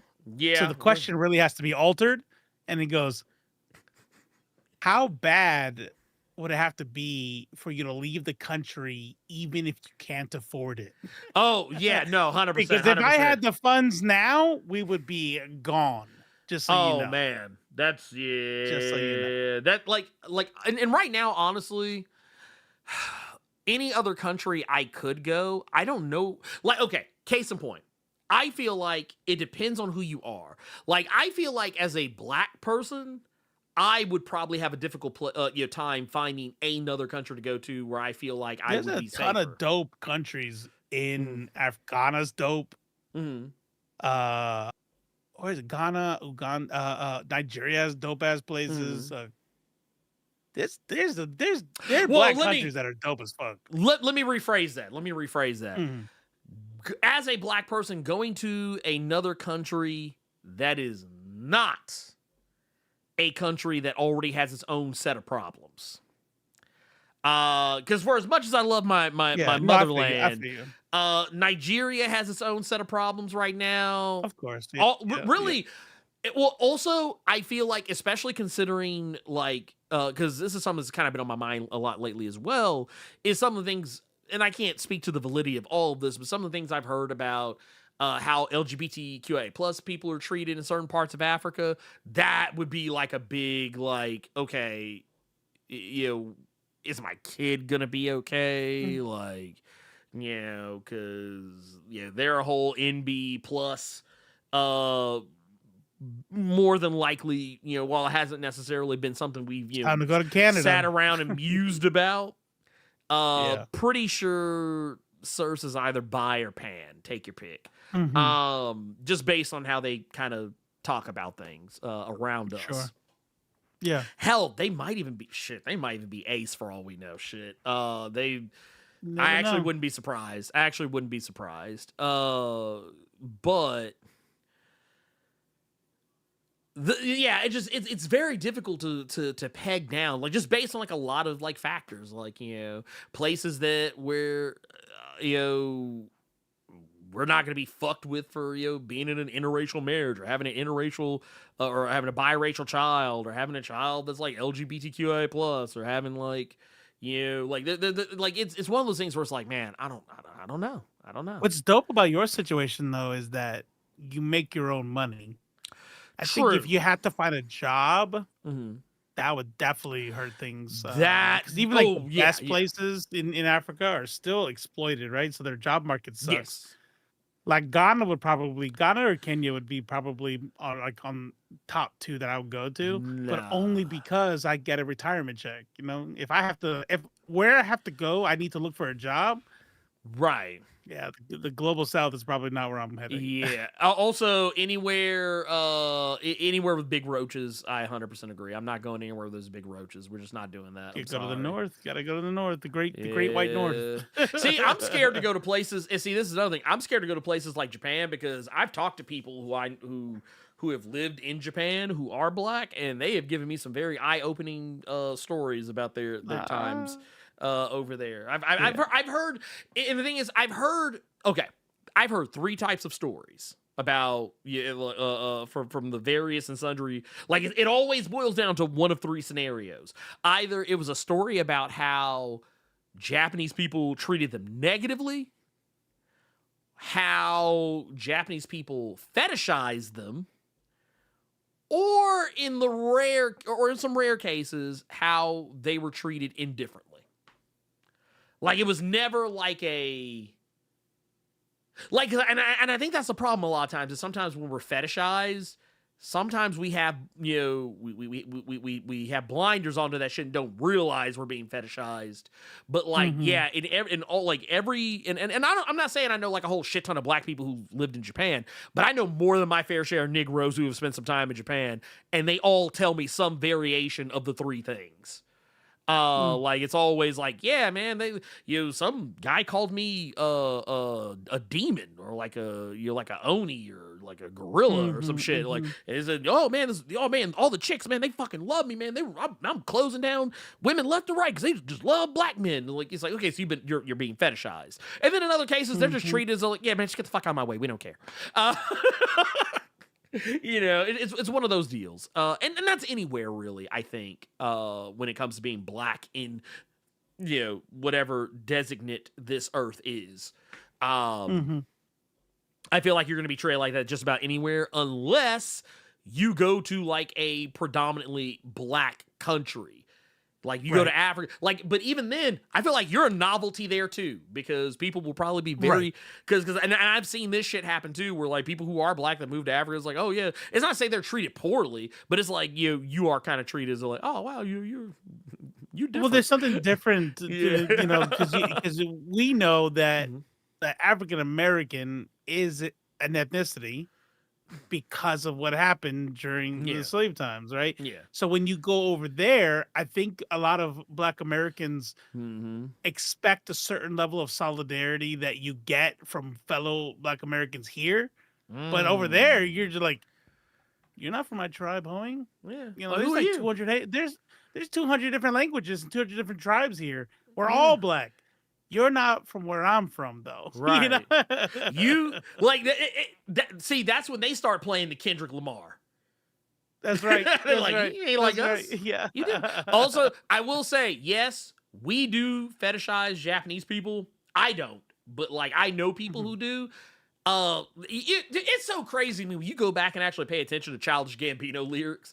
It's like that dude has a real sick obsession with Japanese women. Asian people in general, but like he always has to point out people that are Japanese or Asian, Chinese, Korean, whatever around him. I'm like, that's kind of wild, man. I don't think you should be doing that, man. It sounds kind of problematic. But no, yeah, I don't know. I got nothing. I will say this though. It's already bad. It doesn't have to get much worse, but I will definitely say, yeah, whatever it would take to get me to just jump ship like now, knowing I don't have the money to really facilitate that. Honestly, it would take the lives of both, my wife, my child, my mother, just my immediate family, like something that would like if the news came in and say, hey, they are rounding up biracial children, they are rounding up gay kids, they are hanging people who are in interracial marriage, like that right there, I'd be like, all right, cool, yeah, get us the fuck out of here, we're going. The scary part though is, and this is the shit I think about when I think about like I'm gonna get the fuck out of here, is by that point it's too late. It might be too late. Yeah, because they've already shut down the airports, not letting people leave and shit. I'm not trying to get on the Trail of Tears and or the Underground Railroad, Well, I mean, it's like Handmaid's Tale. Like I mean, right. and it's kind of funny. It's really not funny, but I mean, it's fucked up because you know how long we had all been saying like, dude, man, this shit's about to get like Handmaid's Tale. It already kind of is. The fact that like people, even before this current administration, people were already having to do Handmaid's Tale like shit to get abortions. Like having to sneak out of their state and cross state lines, find a place where they won't get snitched on for getting an abortion. That shit's already happening. And then there's also already shit like that going on now with immigrants trying not to get caught by ICE. Like go watch any episode of The Handmaid's Tale, and you are fucking like any of the episodes where they're like dealing with what was Mayday. That's what it was. It was Mayday, the resistance, where you are seeing people who are pretty much Mayday in real life, IRL, having to do shit to fucking protect people, to keep people from getting snatched off the street, keep people from getting arrested wrongfully. Some shit that they're doing in Memphis right now, where they're actually they're actually going after people for bullshit infractions, but going after them much harder. So in a normal circumstances where if you got caught doing like 5 over the speed limit, they would just probably write you a ticket, if they wrote you a ticket at all, and let you go, to now where they'll actually write you a ticket, hit you for the maximum amount of what they can hit you for, and impound your vehicle. Where under normal circumstances would not be a thing. Like even for the most minor of infractions, even things that aren't even normally ticketable offenses. So yeah, dude, it's fucking crazy right now. That's why so the past few days, my family went on vacation. They went camping. Good. I didn't want to fucking go, so I stayed home. What do you mean? Didn't you want to go jump in the river? No. God no. Nature. I'm not a nature boy. I'm not a nature boy. I'm a city boy. You learned your lesson last time. Well, no. When we went camping before, I mean, it was fine. I would go again, but the Did thing some was, shit happen in the water or something? Yeah, I think I actually fully know what it was. I think what ultimately happened was I had a panic attack. Is what happened. But that part, I'm that honestly, I'm not even thinking about that shit. For me, it was when we came back from the cruise, I was sick. And I had just gotten to feeling good again, like, because it was basically a sinus infection. I was just starting to get good again, and they were like, yeah, we're going camping, blah, blah, blah, blah, blah. And I was just like, yeah, my sinuses just got good. I'm super straight. Like, y'all go. And I stayed home. I left the house one time to go grocery shopping just to get some shit in the house for me to eat. You know, make myself, lunch and dinner and shit for the, next few days or whatever. Some shit that I don't normally get because, family. And I literally laid up in the house playing video games in my drawers, and watching horror movies, some not good. As horror movies do. Yeah, I watched a couple of objectively bad ones. I mean, straight up trash. And I finished them because, that's the type of person I am. There you go. And I worked on some content, but I didn't I never made myself go outside and go do anything. I didn't even go pick up my comics, which I got to go do that tomorrow. I'll go do that tomorrow, maybe. That's good. Sometimes you just need to relax. That's exactly what I did. I relaxed. Yeah. So relaxed. But that said, that's the last question. And we are going to jump into our Elite X1 indie game recommendation of the week. Wow, I actually realized I downloaded this shit twice. Well, it doesn't matter. It's not like I don't have an infinite amount of space, but here, let me pull this up. And also, I need to unmute it because it is muted like a son bitch. There you go. Mute off. Bam. Look at us. Look at God. Look at God. Let's go. Hey everyone, it's the Elite X1 with this week's indie game recommendation. Alright, let's talk about Absalom by God Crush, the game studio that also developed Streets of Rage 4. You may think it's just another indie brawler, but nah, this thing moves different. It's got the fist of arcade classics like D&D, Shadow over Mysteria, and Golden Axe, and the brains of a roguelike. Welcome to Talon, a broken world where magic's been banned after some overzealous wizards cause a cataclysm, and the tyrant king Azra now rules with fire and fear. You're an outlaw wizard, one of the absolved. The one's too wild, too gifted, too dangerous to control. Aiding you in your mission is the Root Mother, a character clearly designed after African Orisha. Under her guidance, every run is rebellion, every death a lesson, every return a new ritual, a new power, a new chance to break the throne. Combat, oh man, it slaps. Heavy, responsive, addictive. You're not just smashing buttons, you're reading attacks, sidestepping blows, parrying blades, delivering punish counters, launching enemies into the air, and chaining spells mid-combo. Each strike feels earned, like the controllers fighting back in the best way possible. And those rituals you earn by reaching the end of stages, they change everything, unlocking elemental buffs, stat modifiers, and even brand new moves. Lightning fists, throwing daggers, wind kicks, screen clearing ultimate attacks. You mix, match, experiment, and chase the perfect broken build. You start with two heroes, a dark elf wielding a huge sword and a shotgun-toted dwarf. But keep pushing and you'll unlock a partially clockwork rogue, and yes, a wizard that also happens to be a frog. Each one's got their own rhythm, their own style of combo chaos, and then there's co-op, both offline and online. And that's where Absalom goes from great to glorious. Two players dancing through enemy hordes, reviving each other mid-fight as needed. It's absolute, beautiful madness. And man, the art style. Super Monks, the studio behind the visual design, went all in. Bold outlines, ink splashed effects, worlds glowing in shattered sunlight. It's like playing a moving comic book. The soundtrack, pure pulse. Tribal drums, synth choirs, battle hymns. This is game music you feel and remember. So here's the deal. If you want fast combat, deep replay value, a world of branching paths full of secrets to discover, and the thrill of mastering something that absolutely refuses to hold your hand, Absalom is your game. Play it, master it, become the outlaw wizard the Sun King Azra fears. And when you beat it, get ready to play it again, because I promise you shit changes. Absalom is where kick-ass fantasy and skill-based chaos collide.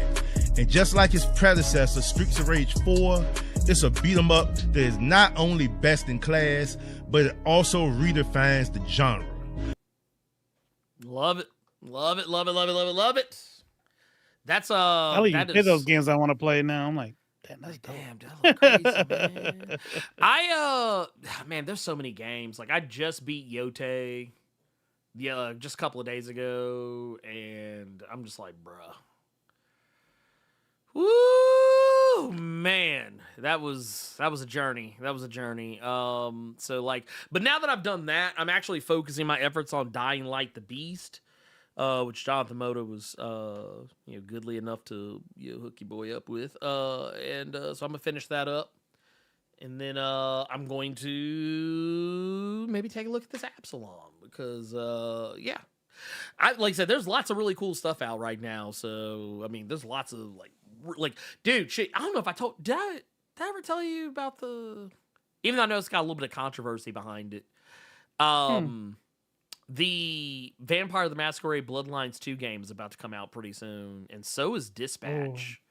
So, like, I mean, I'm like, god damn, dude, I got too much to play. You were beta testing it earlier? No. I was looking at some stuff on it. What was the police game that you were talking about? That was the Precinct. I was just playing the Precinct. Precinct, not Dispatch. Yeah, okay. So no. So here's the thing. So Dispatch, that's a whole other game. So Dispatch is kind of like what's the best way to put it? It's almost like a Telltale game. Almost. Really? Yeah, you're basically playing in this. They actually have a demo of it on Steam as well. But here, I'll pull it up so you can kind of see what I'm talking about. So, yeah. Shroud dupes you into a trap where he destroys the Mecha Man suit and puts you in a coma for months. I didn't hear a question in there. Can you repair your Mecha Man? Up next, is Mecha Man a mecha quitter? Is this a trailer or you? Here's a trailer. Figured my story would always end in that suit.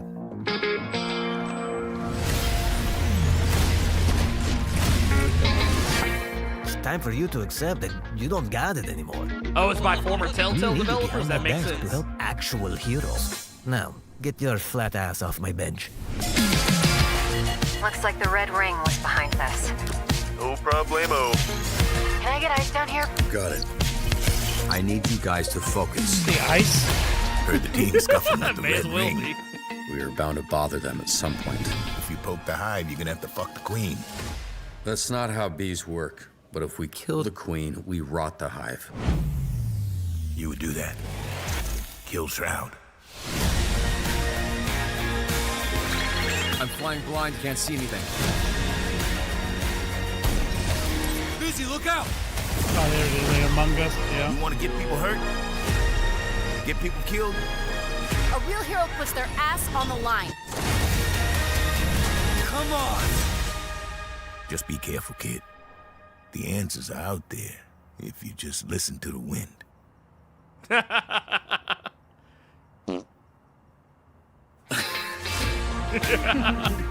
Dude, look at this voice cast, dude. Look at this shit. Look at that voice cast, dude.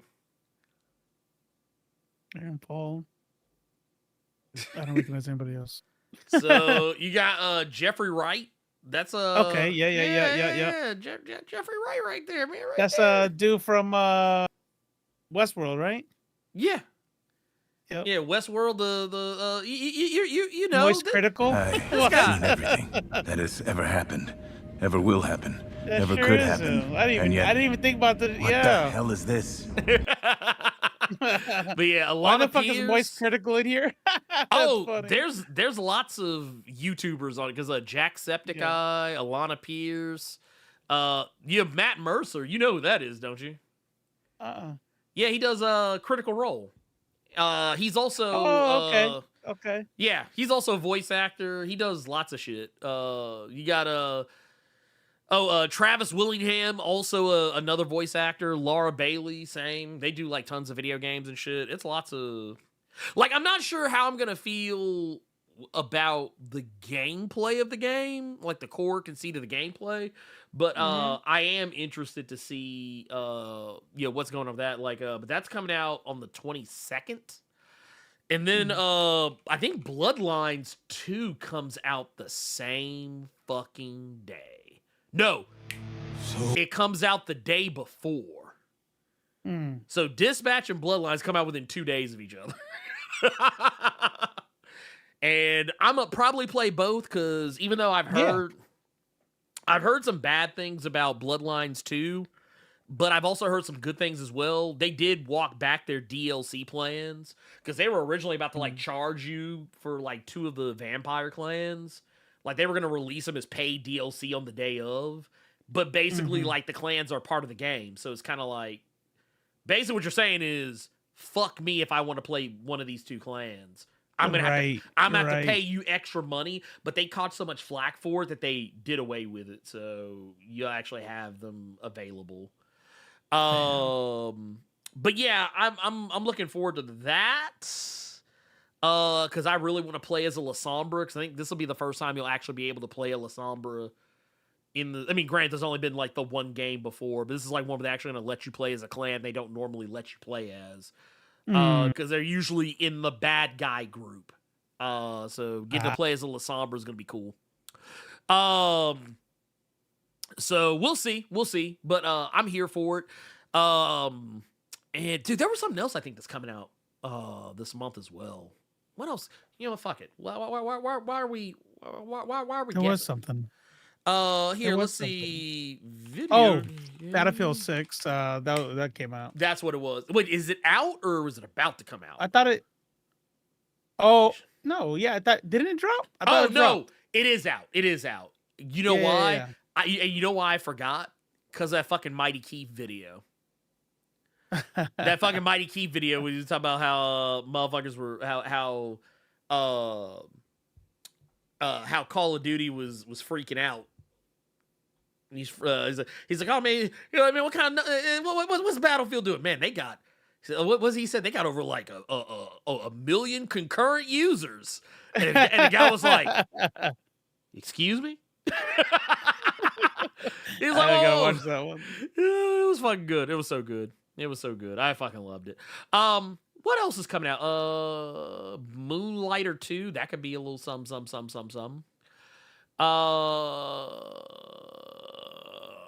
I'm looking at the rest of this. I don't know if I want to try Outer Worlds 2 because I'm not gonna lie, Outer Worlds 1 kind of slick pissed me off. It was short, but I didn't mind it. Yeah. I would hope that it's a little bit longer. Godbreakers, I don't know what that is. The little kid in me is like that's a cool name. That looks like it'll be I'm fun. gonna play it. Yeah, that's gonna be great. Back when you used to pick what video game you were gonna get from Blockbuster based off the cover, right? Just to be super disappointing when you got home. Yeah, it's like, and some of the stuff is like some of the stuff I see that's on the list. Some of it's re-release shit because like Persona 3 Reload comes out, but it's like, well, it's coming out for Switch 2. The game's been out. Got it. Oh, Escape from Tarkov comes out November 15th. Nice. What? Oh, they must be releasing it on console. Yeah, maybe. Oh my god, I'm good. I'm super good. Arc Raiders drops on the 30th, but I don't know if I'm gonna fuck with that. That might be. Oh, and Pokemon came out. Pokemon came out today, but I'm probably not gonna fuck with that one. So Deadpool VR. My son has a Quest. I might play that. Which one? Deadpool VR. Oh shit. Okay. Yeah, everything else. Yeah, I don't really see nothing crazy. Yeah. Hyrule Warriors. I don't know if you've messed with that. Nah, that's not my thing. Like in Yakuza Kiwami 1 and 2, I've already beat those, so I'm not gonna play them again on Switch 2. Yeah, I would love to, but no, I'm good. Metroid Prime 4, I can get jiggy with. I can get jiggy with that. I get jiggy with that. Oh, and Code. So really, a game that I'm not like legitimately looking forward to doesn't come out until January. That's Code Vein 2. Like that, I fucking love the first Code Vein, so I would play that. Oh, and shit, Yakuza Kiwami 3 comes out February 12th. I would play, because like I don't know if I told you, I think because when you were going through your Yakuza journey, I think I was playing, when you were doing that, I was playing 3. But man, 3 is like, the remaster of 3 is so jank, I was like, I can't play this. So now that they're like, they got like the Kiwami version, I'm like, okay, I can play this shit now, because it's gonna play like the mother 2. Yeah, let's go, bitch. You know what I told Chris this, and he was like, "Is this a cry for help?" I've been actually getting addicted to mobile games, which is, I know is not new, but this man. I've been, but you see all the ads for Raid, like yeah, yeah, like Raid Shadow Legends. It's literally that. You didn't get scooped up, did you? I'm playing, but only because I saw they had a Teenage Mutant Ninja Turtle event. Oh, I was like, they got Ninja Turtles? Oh yeah, let me that's get how in they there get you. Yeah, that's how they get you. They're Fortniting me. Look. Let me ask you this: are you gonna get the Halloween game next year? I mean, we'll see how the demo looks. I played a demo recently. It was like some Midnight Runners or some shit, and it's an extraction, but your single player extraction. You know, it's kind of like DBD, but then you're in a world of zombies. But then I'm like watching, dude. That was the second quickest uninstall I've ever done in my life. You already know what the first one is, man. Yeah, no, I don't know how. I know. But I don't understand how people are already sweating a game that's a demo. I was like, man, I saw somebody. I'm like, all right, bet. Let me get up. Dude, when Stellar Blade came out, and they had the demo, there were motherfuckers that were no life in that shit. There was motherfuckers who literally had gotten to I think they had gotten to max level on the demo. Like max level that you get in the game on the demo. I was like, bro, stop. I was like, y'all beating. I was like, there's no way, you're lying. You were beating your meat way too hard to be. It's like, no, man. Or maybe it's the other way around. Maybe they should have beat their meat more. Like, bro, man, because bro, you just played that shit straight through like that. Welcome to today's today's gaming sweaty demos for real. Like this was I didn't buy the game. It was a demo. Like I was like, oh, everybody else here must be also trying to figure things out. No, and I got killed so fast one time that I'm like, let me observe.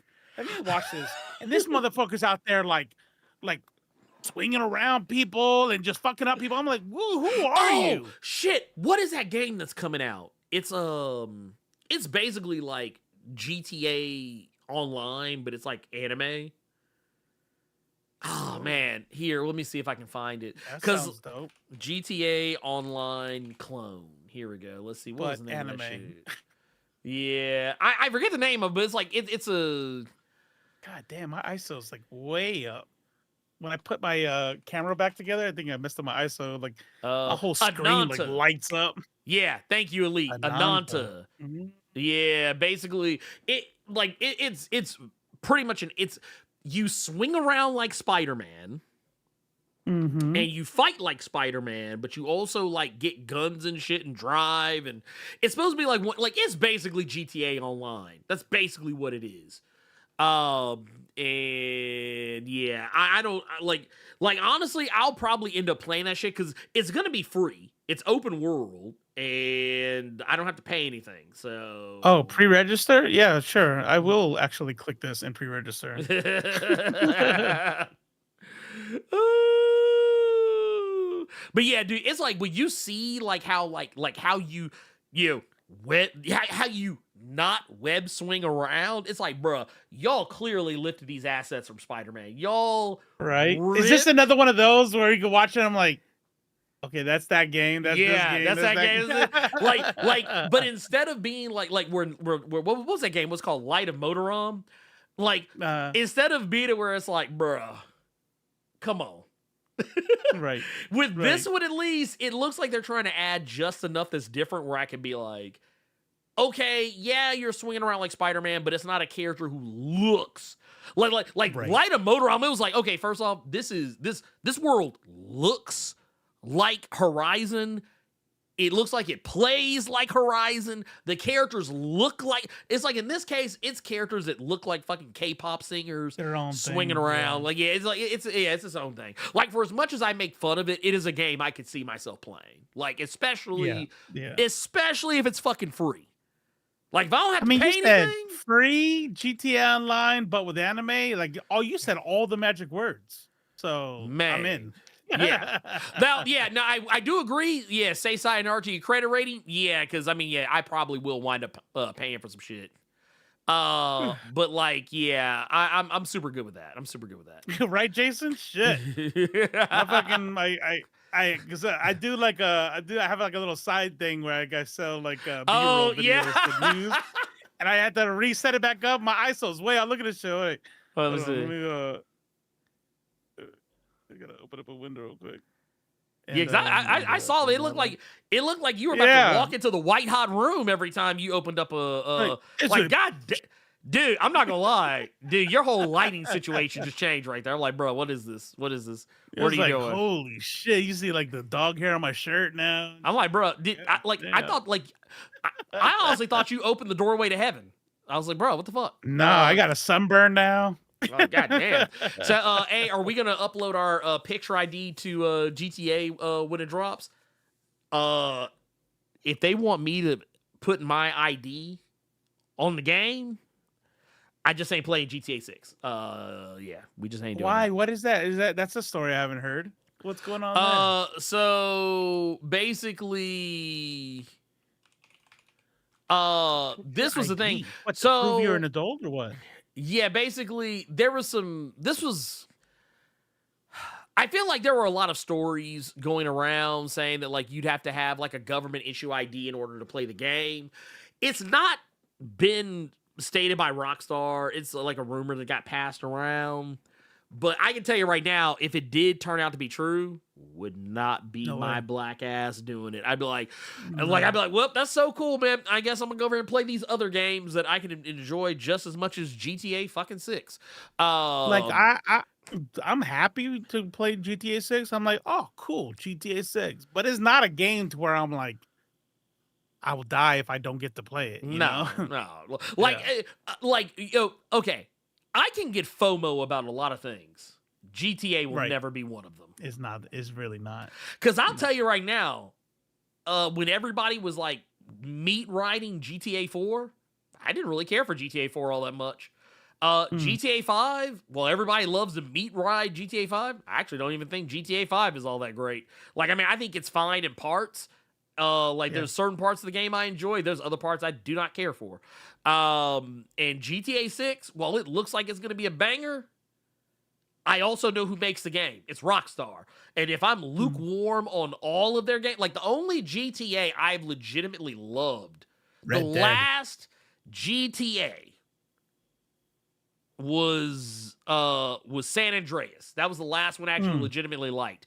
And then Red Dead Redemption and even Red Dead Redemption 2, I was like, I liked it, but it was so desperate to be like a Western simulator that it almost became not fun. Like, I was like, dude, okay. I was like, y'all really want me to feel like I'm in, like you want me to feel like this is real. If I get attacked by a cougar one more fucking time, stop.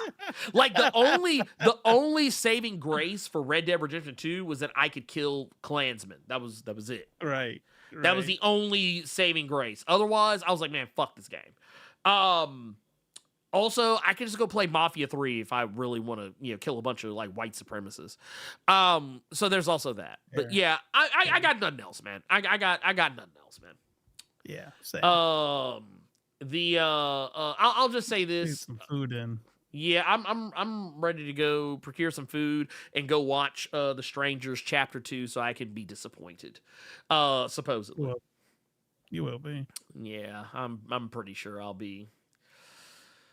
Unless you just go in there, you just got to go in there being like, fuck it. I'm just watching a movie. Don't expect it to be nothing. Yeah, don't expect it to be anything good. Yeah. Just be entertained. I'm not expecting anything. I'm not expecting. I heard people talking about how bad it was, like when it first hit theaters. So like when I saw that it was like on VOD, I was like, Maneater is not a picky movie watcher. It's not hard to please. She's similar to me. She's not hard to please. We can be enjoyed. She loves Strangers. She came back. She was like, that was such garbage, and it wasn't a prequel. I won't ruin it, but anyways, she was not hard to please, and she didn't like it. Well, it was one of those things too, where like even the one, like the chapter 1, even that one kind of rubbed me the wrong way in a couple of spots because I was like, we're kind of just retreading ground that we've already tread in the first movie, and I was like, well, right. And then of course, you also had the second movie that was kind of a follow up that like they just completely fucking forgot about, and I'm like, what's the deal? Because I was like, I guess this has to be a reboot because like those motherfuckers got clapped hard in the second movie, so I don't know. Yeah. I'm gonna watch it. I'm gonna watch it with an open mind. Wait a minute. Oh, chapter 2. I don't know if I was actually talking about chapter 1. I don't know if she's seen chapter 2. Yeah, okay, they had, what was it? They had the first movie, then they had the second one where they were going after this family, and then they had chapter 1, which I think is slick supposed to be a reboot, but it was supposed to be a prequel. It was the ads were, but then it turned out like you said, it was just like, oh, wait a minute. This is not a prequel. They're just retelling the same story. It's the same. Yeah, basically it's the same fucking story. Just they move some of the parts around. Now so chapter 2 is supposed to take place immediately after the first one. But I heard they pulled, like, I've heard a lot of people say some wild shit about it. So like I said, I'm going into it kind of with an open mind. If it starts to really look like some bullshit, I'll just cut it off and watch Vicious instead. Because that actually looks really good. Oh, also, by the way, have you seen Night of the Reaper? No.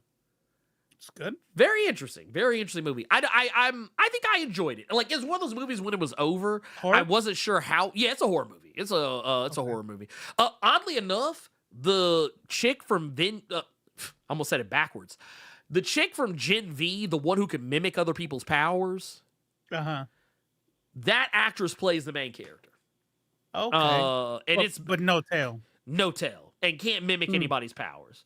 But basically it's like there's this killer. Yeah, there's this killer that's running around and killing babysitters and, clapping kids and shit like that. Taking out whole families, and basically she goes to like babysit this kid, and the killer shows up. Basically, is what I don't want to say anything more than that, because anything more than that is a spoiler. But yeah, just know it's interesting. It's interesting how they like. I will say, if there's any one thing about the movie I don't like, is how the movie just kind of ends. Like, it's kind of like they reach a certain point. It's like, fuck, pocket sand. Movie's over. All right, cool. All right, okay. It's like clapping kids. Like, I was gonna leave that one alone. Oh no. Well, no. What I mean is there are children that die. That's what I mean. Yeah.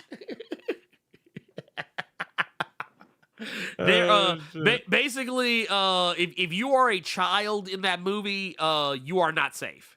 Like if you are a child in that movie, the movie is basically like, nigga, did I just catch you having fun?